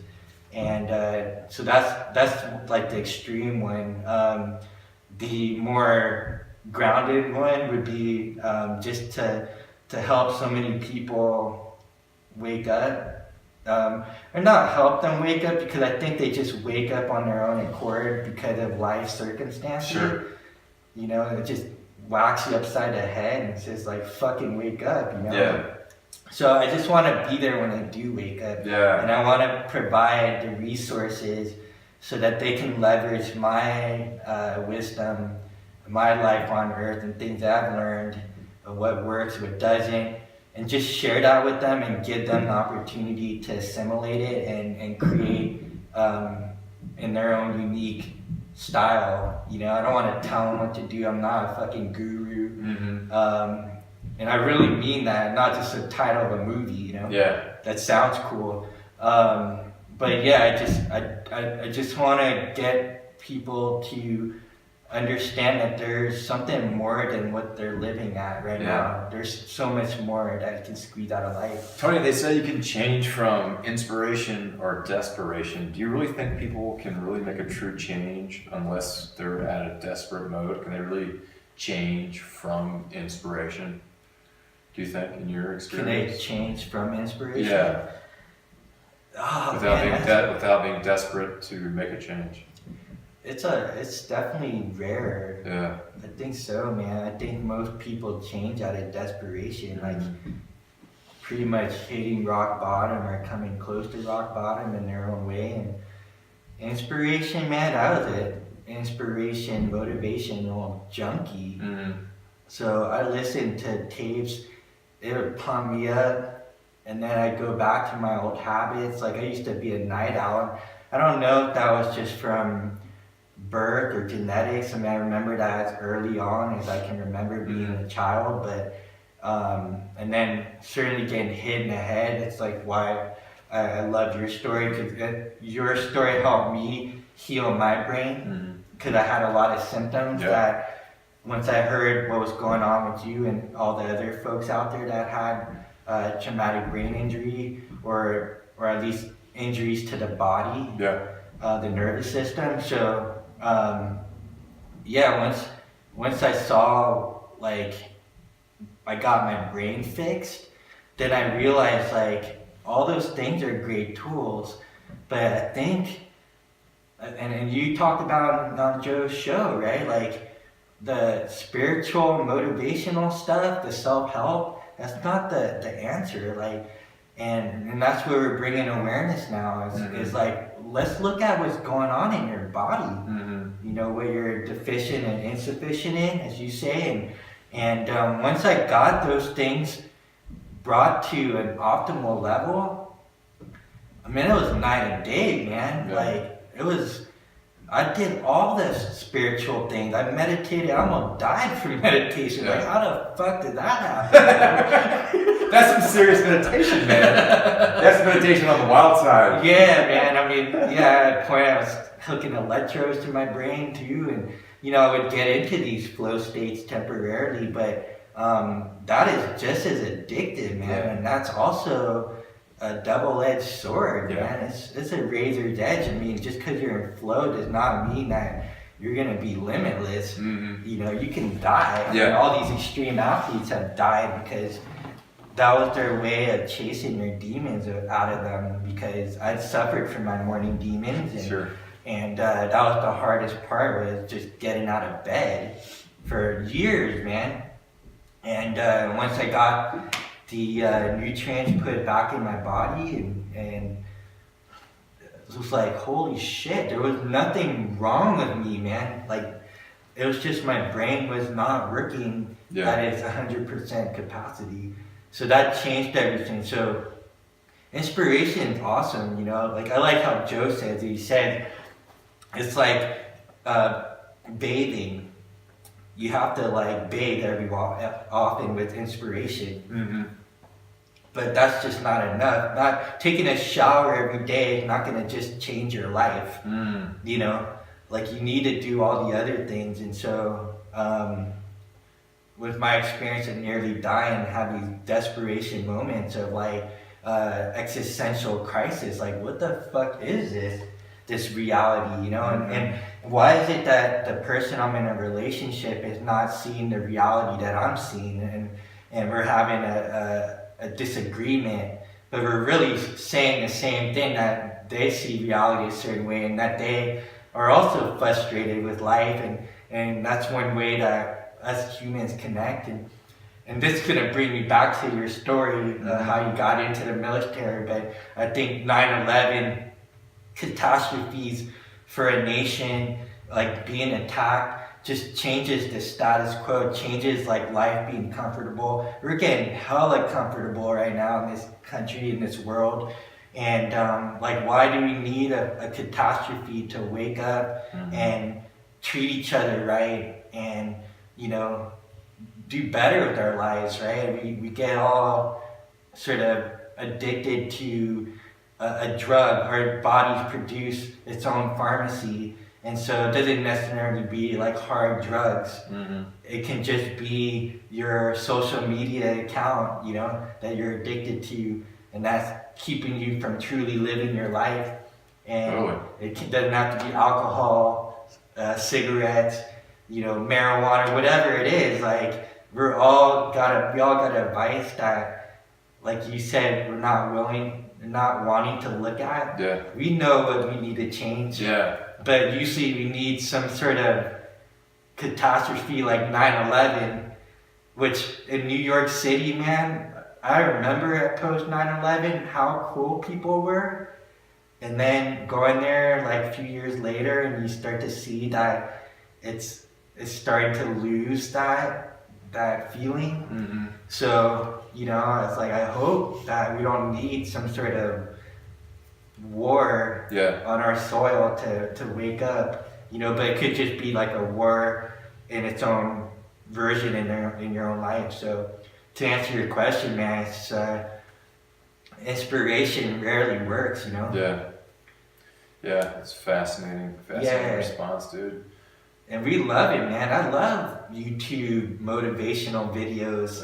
But, you know, I mean, I was joking with Matthew on the prior podcast. It was like, even podcasts are addicting, you know? And it's just being honest. Like, I appreciate people listening. I hope you keep listening. But, you know, I'd much rather people live their life than listen to this podcast, right? That was always my goal with clients or anybody I worked with, that they got so good that they could just fire me. You know, that they didn't need to rely on me to inspire them or motivate them, but they graduated to that level in the video game where you know they're now in a new beast mode and in a new stage versus just a fleeting flow state. Like now you're in a flow stage, you're like operating in flow at that level, like consistently and more permanently. I was gonna say, do you think people can misuse flow? Because I don't know that the mundane things of life, it's still here. We have to experience and do the mundane things of life, and if we're looking for the next flow state, we can miss the opportunity to do the things that we need to do in our life that are not maybe accentuated by a flow state. Yes, that just like redefines flow state, because it's defined as like a peak experience and defined as I like what Stephen Collar says, it's when you perform your best and you feel your best, right?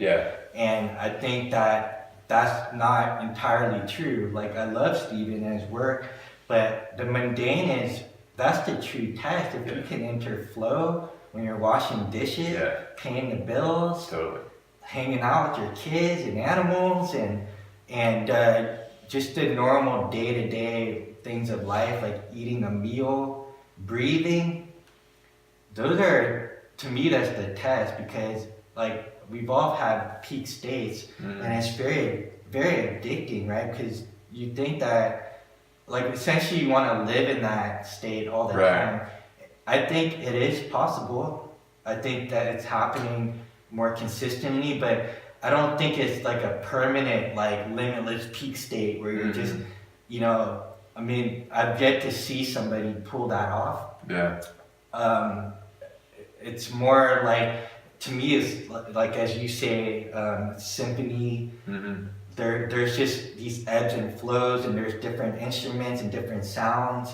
And sometimes there's that part of the symphony where it's just like, blah, blah, blah, it's on, you know? And then other times it's just super mellow, right? And so flow states to me is you're having these like peak experiences, whether they're like that high frequency or those low frequencies, and as many of them. So that's when it becomes this stage.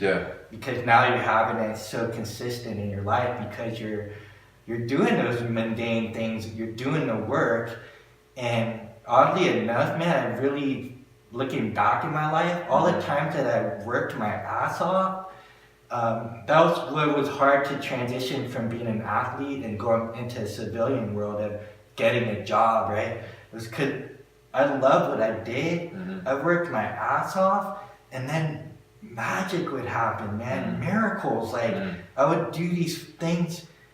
I was like, how the hell did I do that? Like, I would wind up for a slap shot from center ice and blast it over the goalie's shoulder, and the hole was the size of the puck. And I was like, I hit the roof of the net, the water ball flew up, my teammate jumped up, I was like, whoa, what the fuck, how did you do that? I'm like, I don't know how I did that, right? So looking back, it was like, I worked to that, I earned that moment. And I think flow really is fortuitous because you put yourself in those environments, both mundane and all the tools that we have access to now, and then you're just it's I guess it's a probability thing, which I don't even really 100% buy into, but it happens more consistently.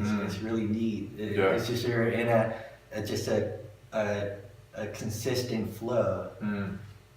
I like you said, man, tools, and we talk about it all the time, like they're tools, and you want as many tools as possible in your toolkit or your tool bag, to know how to use them. But I think, again, like, it's the importance of being defined by a vision of the future, or whatever that is for you or the individual, you know what I mean? But assessing, hey, the use of this tool in pursuit of this vision of the future, am I producing the effects that I want, or am I coming up short? And then you can kind of gauge the tools, you know what I mean, in the process that you're implementing them or not implementing them, whatever the tools are, because everything is just really a tool if you think about it. And coming up with that unique process for you, the individual, is another beautiful thing about the human process, I feel.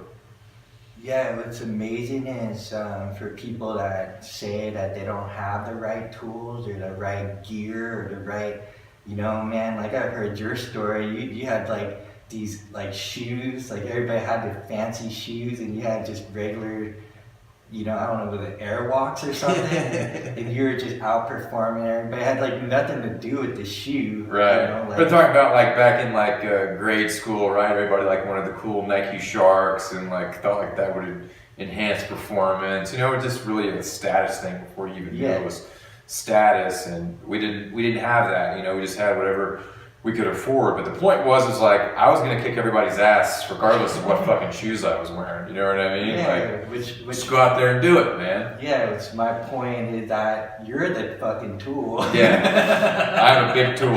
You're a big tool, man. Quit being a fucking tool. Yeah, we are like the tool. I mean, when you understand like physics and I think what you're getting to, man, is like we're enough.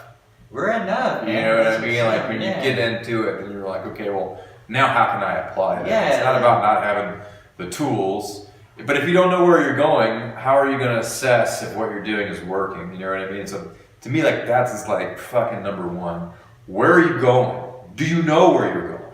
Because if you don't, how the fuck are you going to know if you get there? Well, a lot of people don't know. So that's like, how the fuck do I know where to go? And I'm like, well, get off your goddamn phone. Yeah. And take a walk out in nature, right? Because this is a thing that I think people are missing, man. They're not moving their bodies. Yeah. It doesn't need to be like freaking CrossFit or something. Yeah. Like if that floats your boat off. Sure. But like, go for a walk, and just look around you, like observe people, observe nature, observe like the topography, like observe animals, observe the sky. Right. Like there's already all this science that's coming out, like how that like shifts the brain into sort of that daydream mode. And it's why we were in school and we couldn't sit still and we would look out the window because there's something beautiful out there and it helps you get into alpha state. And then all of a sudden the vision comes. It's like a download. You're like, holy shit, man. Like, and usually it's what you loved when you were young, man, before you got infiltrated by well-meaning people and systems that told you otherwise, So that's essentially enabling the tool, that you're enough. You have this map now in your mind. And as we were saying, like it's amazing, man. Like you can literally, in my experience, like code like your direction and code what you want in your life, and then take the appropriate action. Because what happened to me was when I got into flow state, I started getting into the more esoteric arts like meditation. I was just meditating naturally. I didn't know that I was meditating, and I was visualizing. And then I just started reading up on it, and so I was just getting all that information, but I kept mistaking that because that state is what the Flow Genome Project calls STIR, the acronym STIR, so selflessness, timelessness, effortlessness, and richness. Because I was having all those things, I made a mistake thinking I didn't have to work anymore. All I had to do is meditate, do a vision board or whatever, and it would just happen like The Secret, you know? And sometimes it did, but most often it didn't. You know, I just got high off my own supply, you know, and got blissed out and bliss junkie, you know, just information is consuming, you know.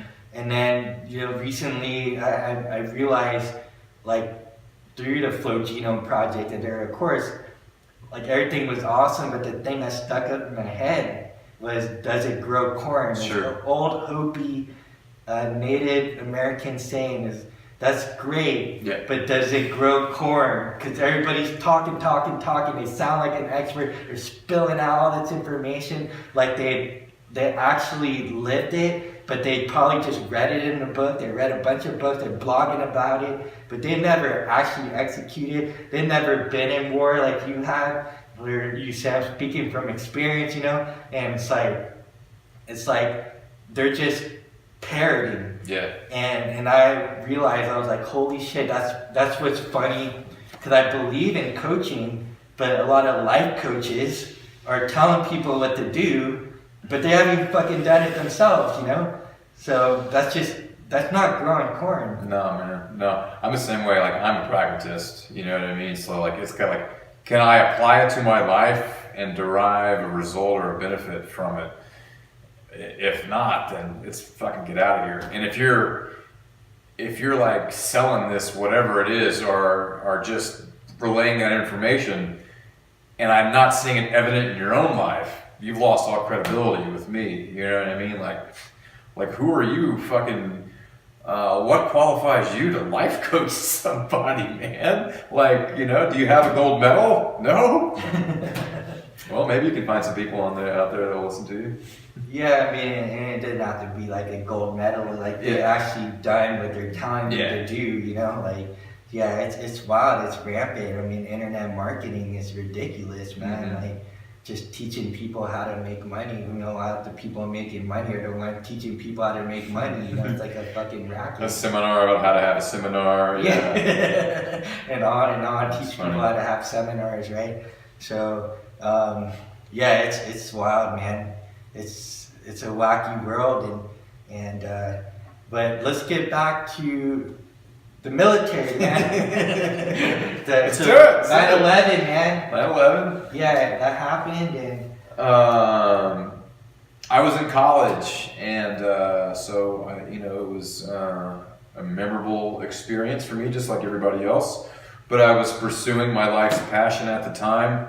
I would say that took always a close second. Like, I don't know, a young male growing up in Texas, you know, you looked for, you wanted to play football and was, you know, loved movies about combat and war. That's just part of being a boy, you know. And so that always seemed cool to me, but football was always what I wanted to do. So I was okay. I was like, well, I'm pursuing the things I want to do. But I always thought, like, as things progressed, irrelevant of policy or whatever public opinion is, I could care less about that. But I was like, there's men my own age tonight, and they're putting their life on the line for the country, or for freedom or democracy, whatever you want to call it. And you know, I can remember at 21, 22 that really sticking with me, you know what I mean? And I was like, if this doesn't ever work out, you know, being football, that would be a viable or plausible, you know, way to go.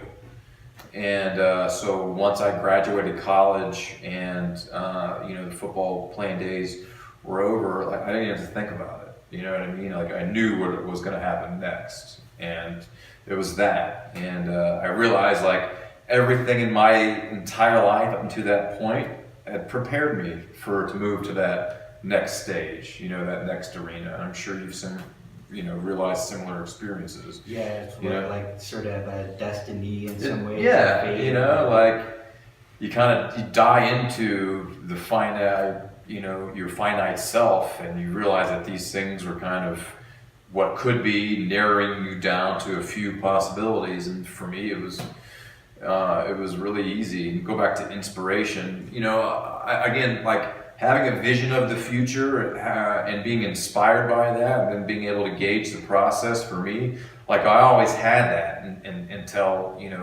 injuries, and I got rocked by the circumstances for life, and I lost my vision of the future. But we can get into that. But going back, to the military, like that's what inspired me. You know what I mean? And like so beautiful. Like, where does inspiration come from? I don't know, but it's there, and you can't deny it. You know what I mean? You also can't physically measure it, but it exists. It's real. You know what I mean? And when it's authentic, that's something that just, I don't know if you take a hold of it or it takes a hold of you, but it was like, we're doing this, and I just had my heart and my mind set on it, and looking at all the different special operations arena, because I wanted to be a tough guy, and I thought that's what tough guys would do. My cousins were involved in the SEAL teams, and so kind of crazy reason that I think about it, but I didn't want to follow anybody else's footsteps in the family. So I wanted to pave my own way, you know what I mean? And I can honestly say this: anything that's been earned in my life was not given. You know what I mean? It wasn't come through status or because somebody, paved the way for me. It was going out there and doing it. And I think that's the most rewarding way to do it. And I was like, okay, well, let's do Special Forces, Green Beret. And post 9/11, Secretary Rumsfeld at the time made this deal where you could come off the street and go into Green Beret training, the training pipeline, which wasn't a thing since Vietnam. Well, yeah. So they made it a deal in Vietnam because they needed more Green Berets. So normally you would be required to have a certain level of actual experience in the Army before you could even try out, and a certain rank and a certain number of years. So you had to have done a significant amount of Army time and training and experience. But if you met these certain requirements that showed you to be somewhat of a experienced or mature individual who met their intelligence and their physical guidelines, you could earn the right to try out off the street, essentially. And I was able to earn that program and then go into Special Forces that way. Which is wild about like timing, divine timing, But Yeah, that was it. Where do you want to go with military, man? I mean, so you 9/11 happened. Was that an inspirational thing or a motivational thing? Or it was like, okay, that military was the next best option, but when 9/11 happened at that time, I was like, well, That's what made it real for me. That's like when I knew my peer group, you know what I mean, was out there fighting. Like I said, good, bad, or indifferent, or whatever your viewpoint on that is, and mine is that it is and was a good thing.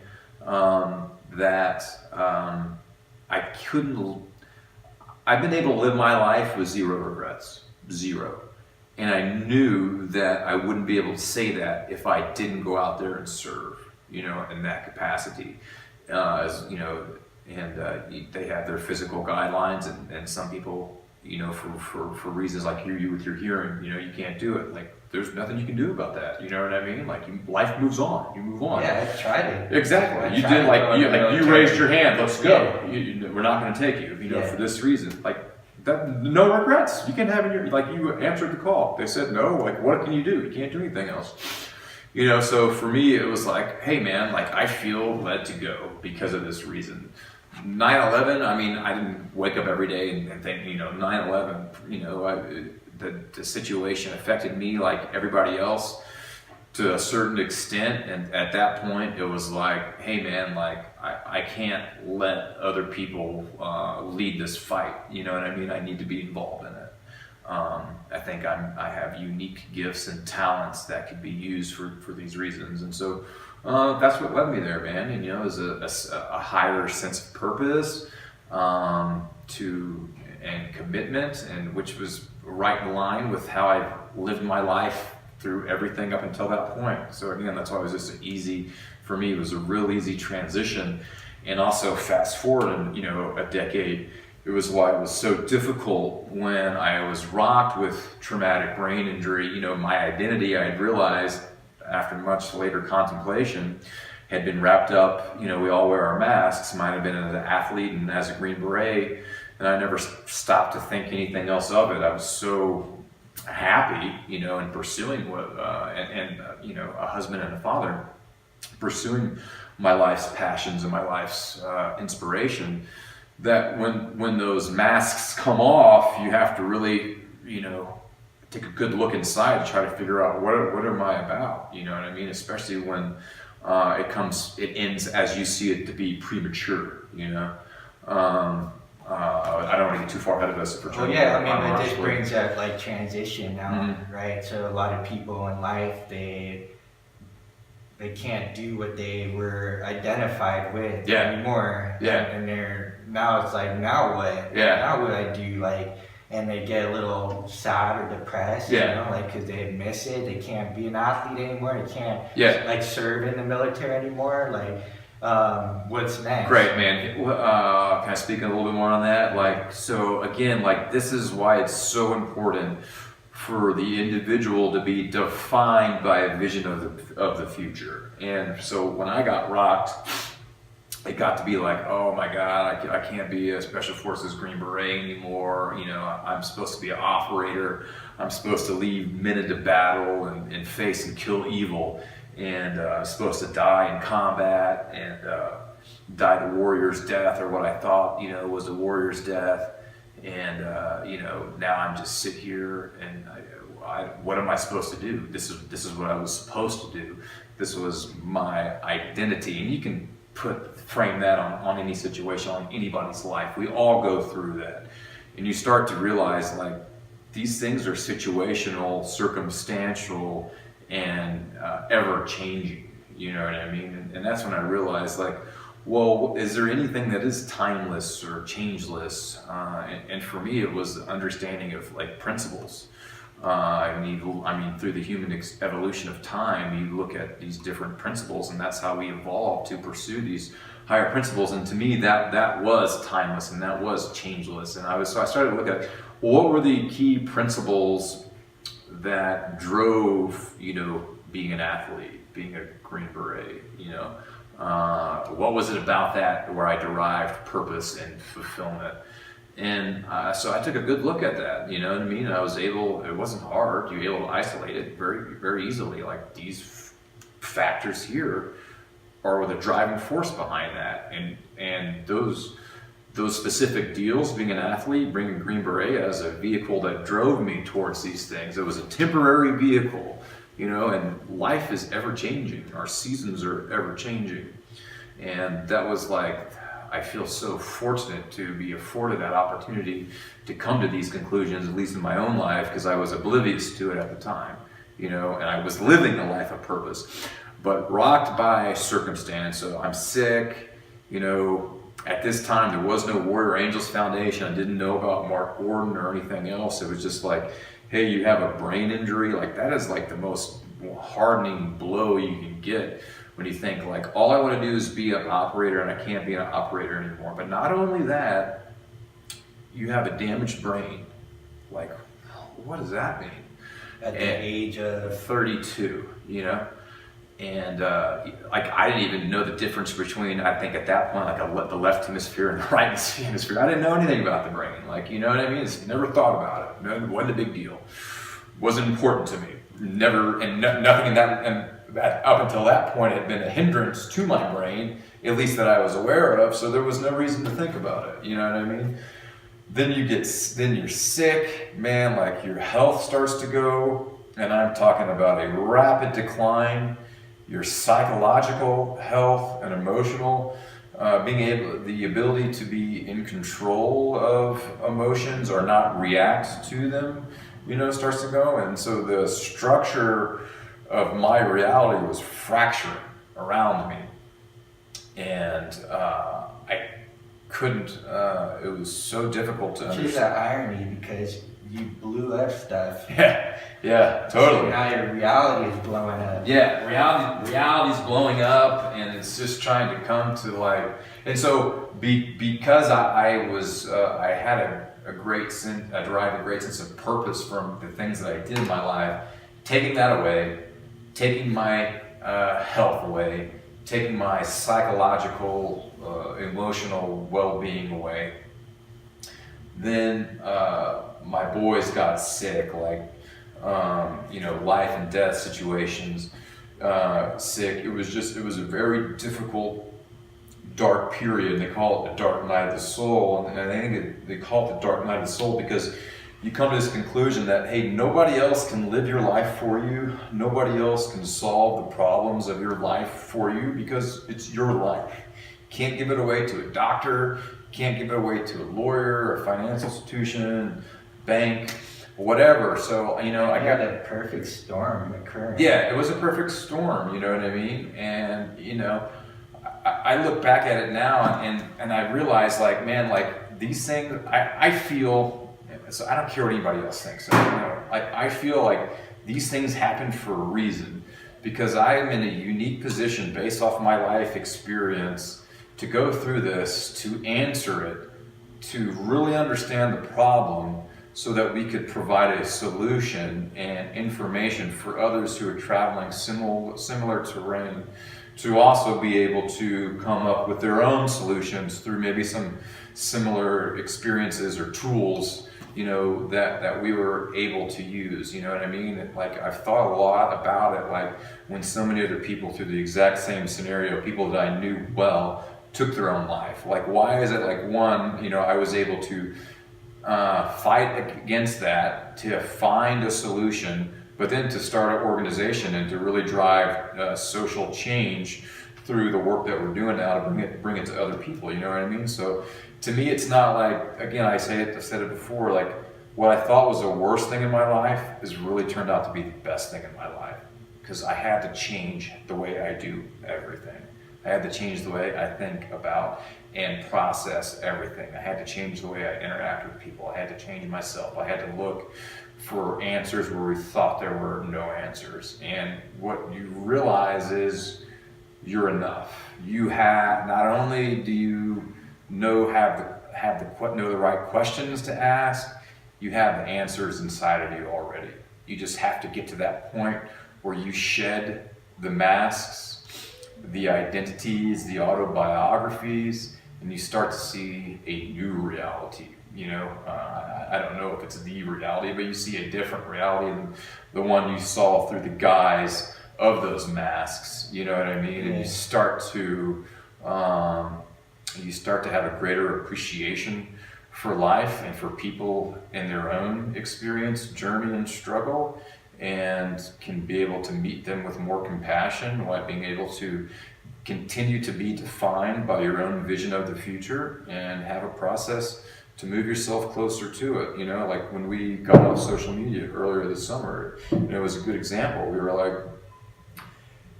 man, yes, there's merit to this, but how much? And that's when you did the social media fast, you know what I mean? And you just saw this tremendous increase in productivity and getting closer to things you wanted to do. And to me, it reiterated the fact that hey, what if we did that with everything in our life? You know what I mean? What if everything I did on the internet was for a purpose? You know what I mean? And then you go even deeper. What if every thought that I had was towards a purpose? You know what I mean? And towards in a relationship, how could I elevate every relationship that I am in? Or how can I elevate every circumstance, that I'm in to be, because I think you can always, wherever you're at, you can make it worse or you can make it better by your attitude and your effort, you know what I mean? Yeah. And these are some of these processes that at least I came to understand through what many people would call a tragedy, which I just no longer see it that way. I think the only tragedy is becoming bitter and corrupted and being a victim to it instead of a creator of your circumstance and your reality. Yeah, it's, I mean, I've been on both sides of the coin, and I certainly understand what it's like to be sort of feeling like the underdog, you know, but I think it is just that decision, man. Like, you know, like, there have been so many times I wanted to kill myself in my life, you know, and I don't know if that dark night of the soul or what, man. I just woke up the next day and was just had a new awakening or something. Like, I don't know if that's just part of our nature as human beings, you know, like it's tough, right? But yeah, it's the social media thing is interesting too, and geez, man, there's so much noise out there.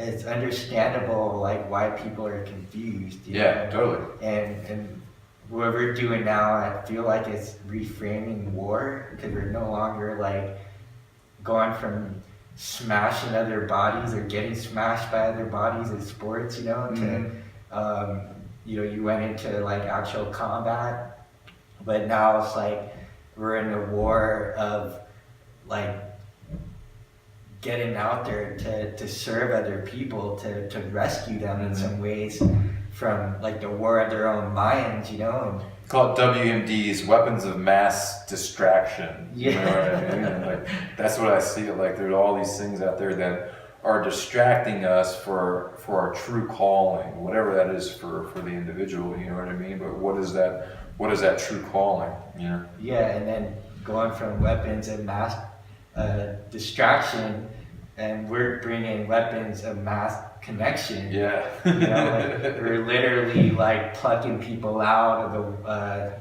sort of dark places and like showing them that there is another way, there is a solution to where you're at. And it really does, for me, come down to like correcting the brain first and foremost. Yeah. And then body, mind, spirit just sort of falls into place from there. And I think people just sort of, you know, maybe there is a special order based on a person's individuality. Yeah.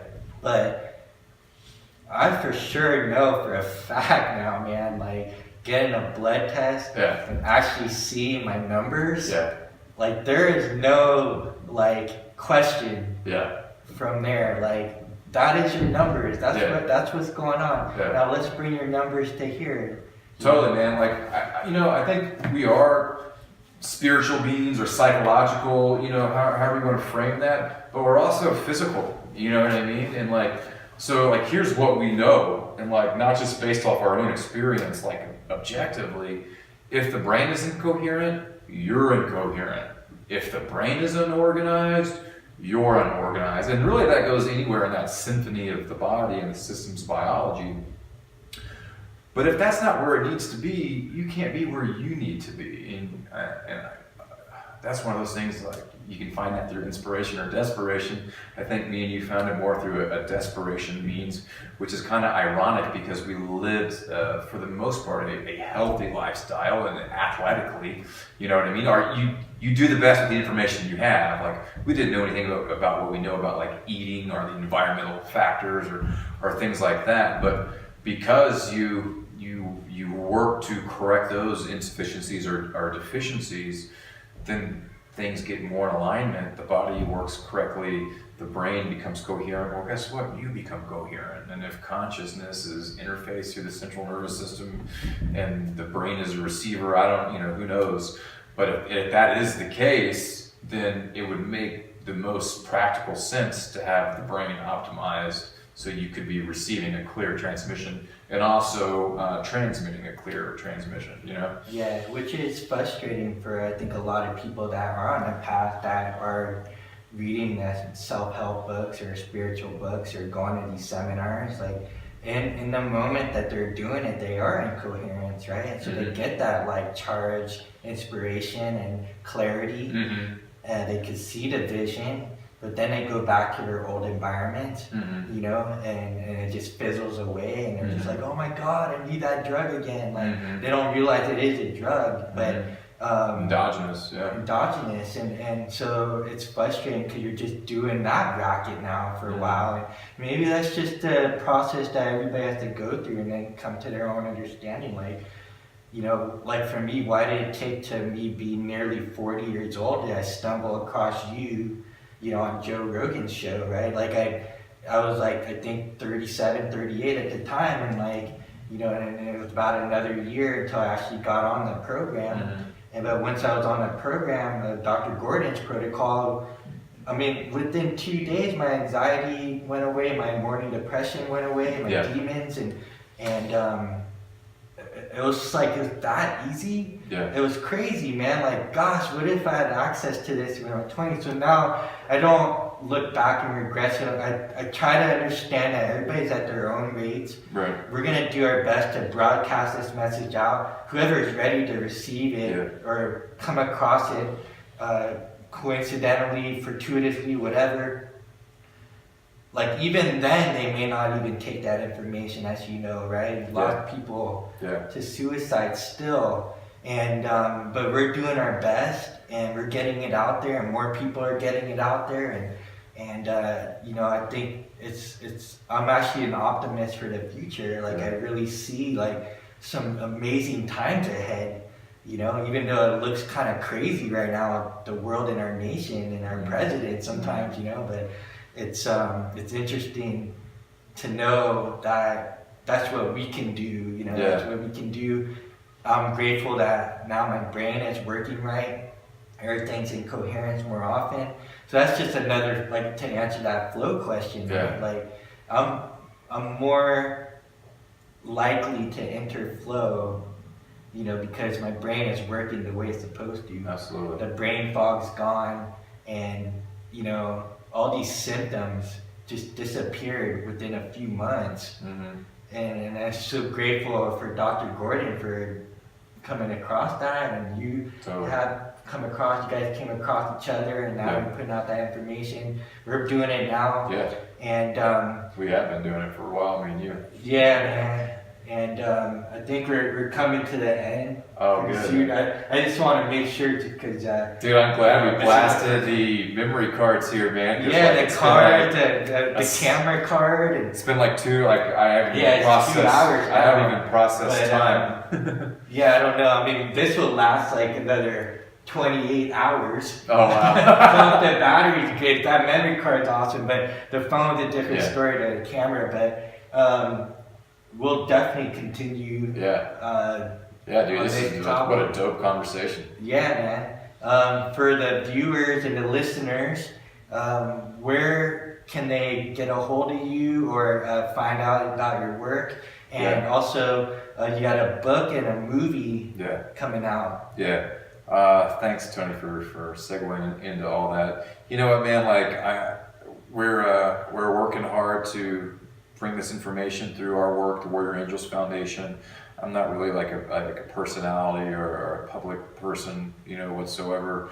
Just kind of love doing this work, so I love talking about it, giving these opportunities. So thank you for that. Our organization is called Warrior Angels Foundation. If you're interested in anything on there or anything dealing with traumatic brain injury, how to not only assess it but to treat it, you can get on our website, waftbi.org, and the book is called Tales from the Blast Factory, which a lot of people early on were asking me, you know, well, outside of the Mark's protocols, like what is it about you that we're able to turn things around, you know what I mean? And I never really thought about it. I just kind of the person that just does things, you know, and then on to the next one. But it was really good, man. We took our time, took my time to go back and kind of mine the past and come away with these diamonds. But as me and my brother Adam, who helped me with, he co-founded the organization. What's up, Adam? And co-wrote the book with me, as we were kind of mining our past for the story, it was coming away with, you know, are there some principles or key takeaways that we could illuminate for somebody going through a similar circumstance, you know what I mean? And we broke it down into, I think that it's like 10 or 11 chapters in the book, but chapter 9 and chapter 10 are what we call lessons learned. So we take you through that whole, you know, psychological gauntlet, pre-injury, injury, post-injury, rehabilitation, redefining a vision of the future, and take you into what we felt were the lessons that were learned from that. We think they're pretty universal in how somebody can look to apply that practically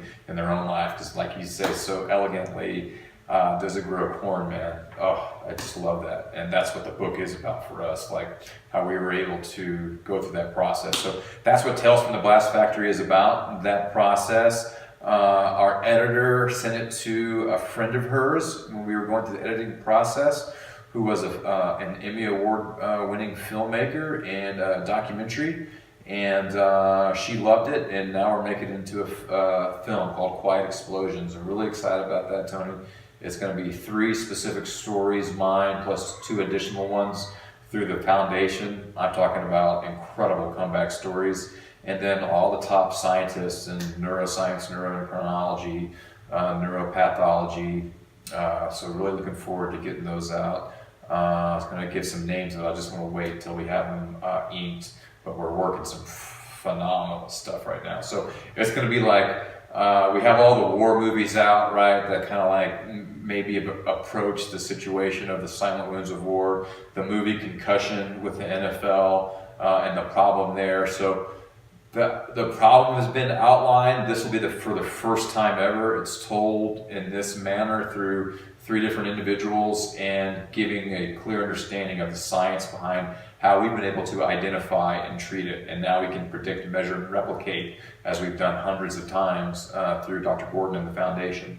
And so it'll be a true answer, an alternative solution to a wide-ranging problem. You know what I mean? So that's what Quiet Explosions is about. All this information can be found on our website again, waftbio.org. Grateful for you, grateful for this opportunity. What a great conversation. Yeah, and they can donate to help other veterans and active duty.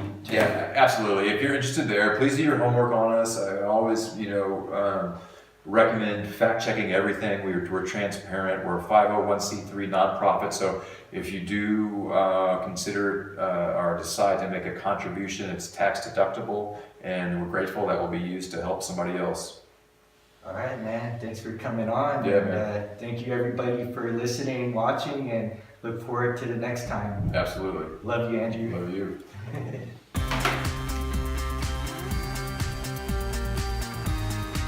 That was fun, dude. Awesome, brother.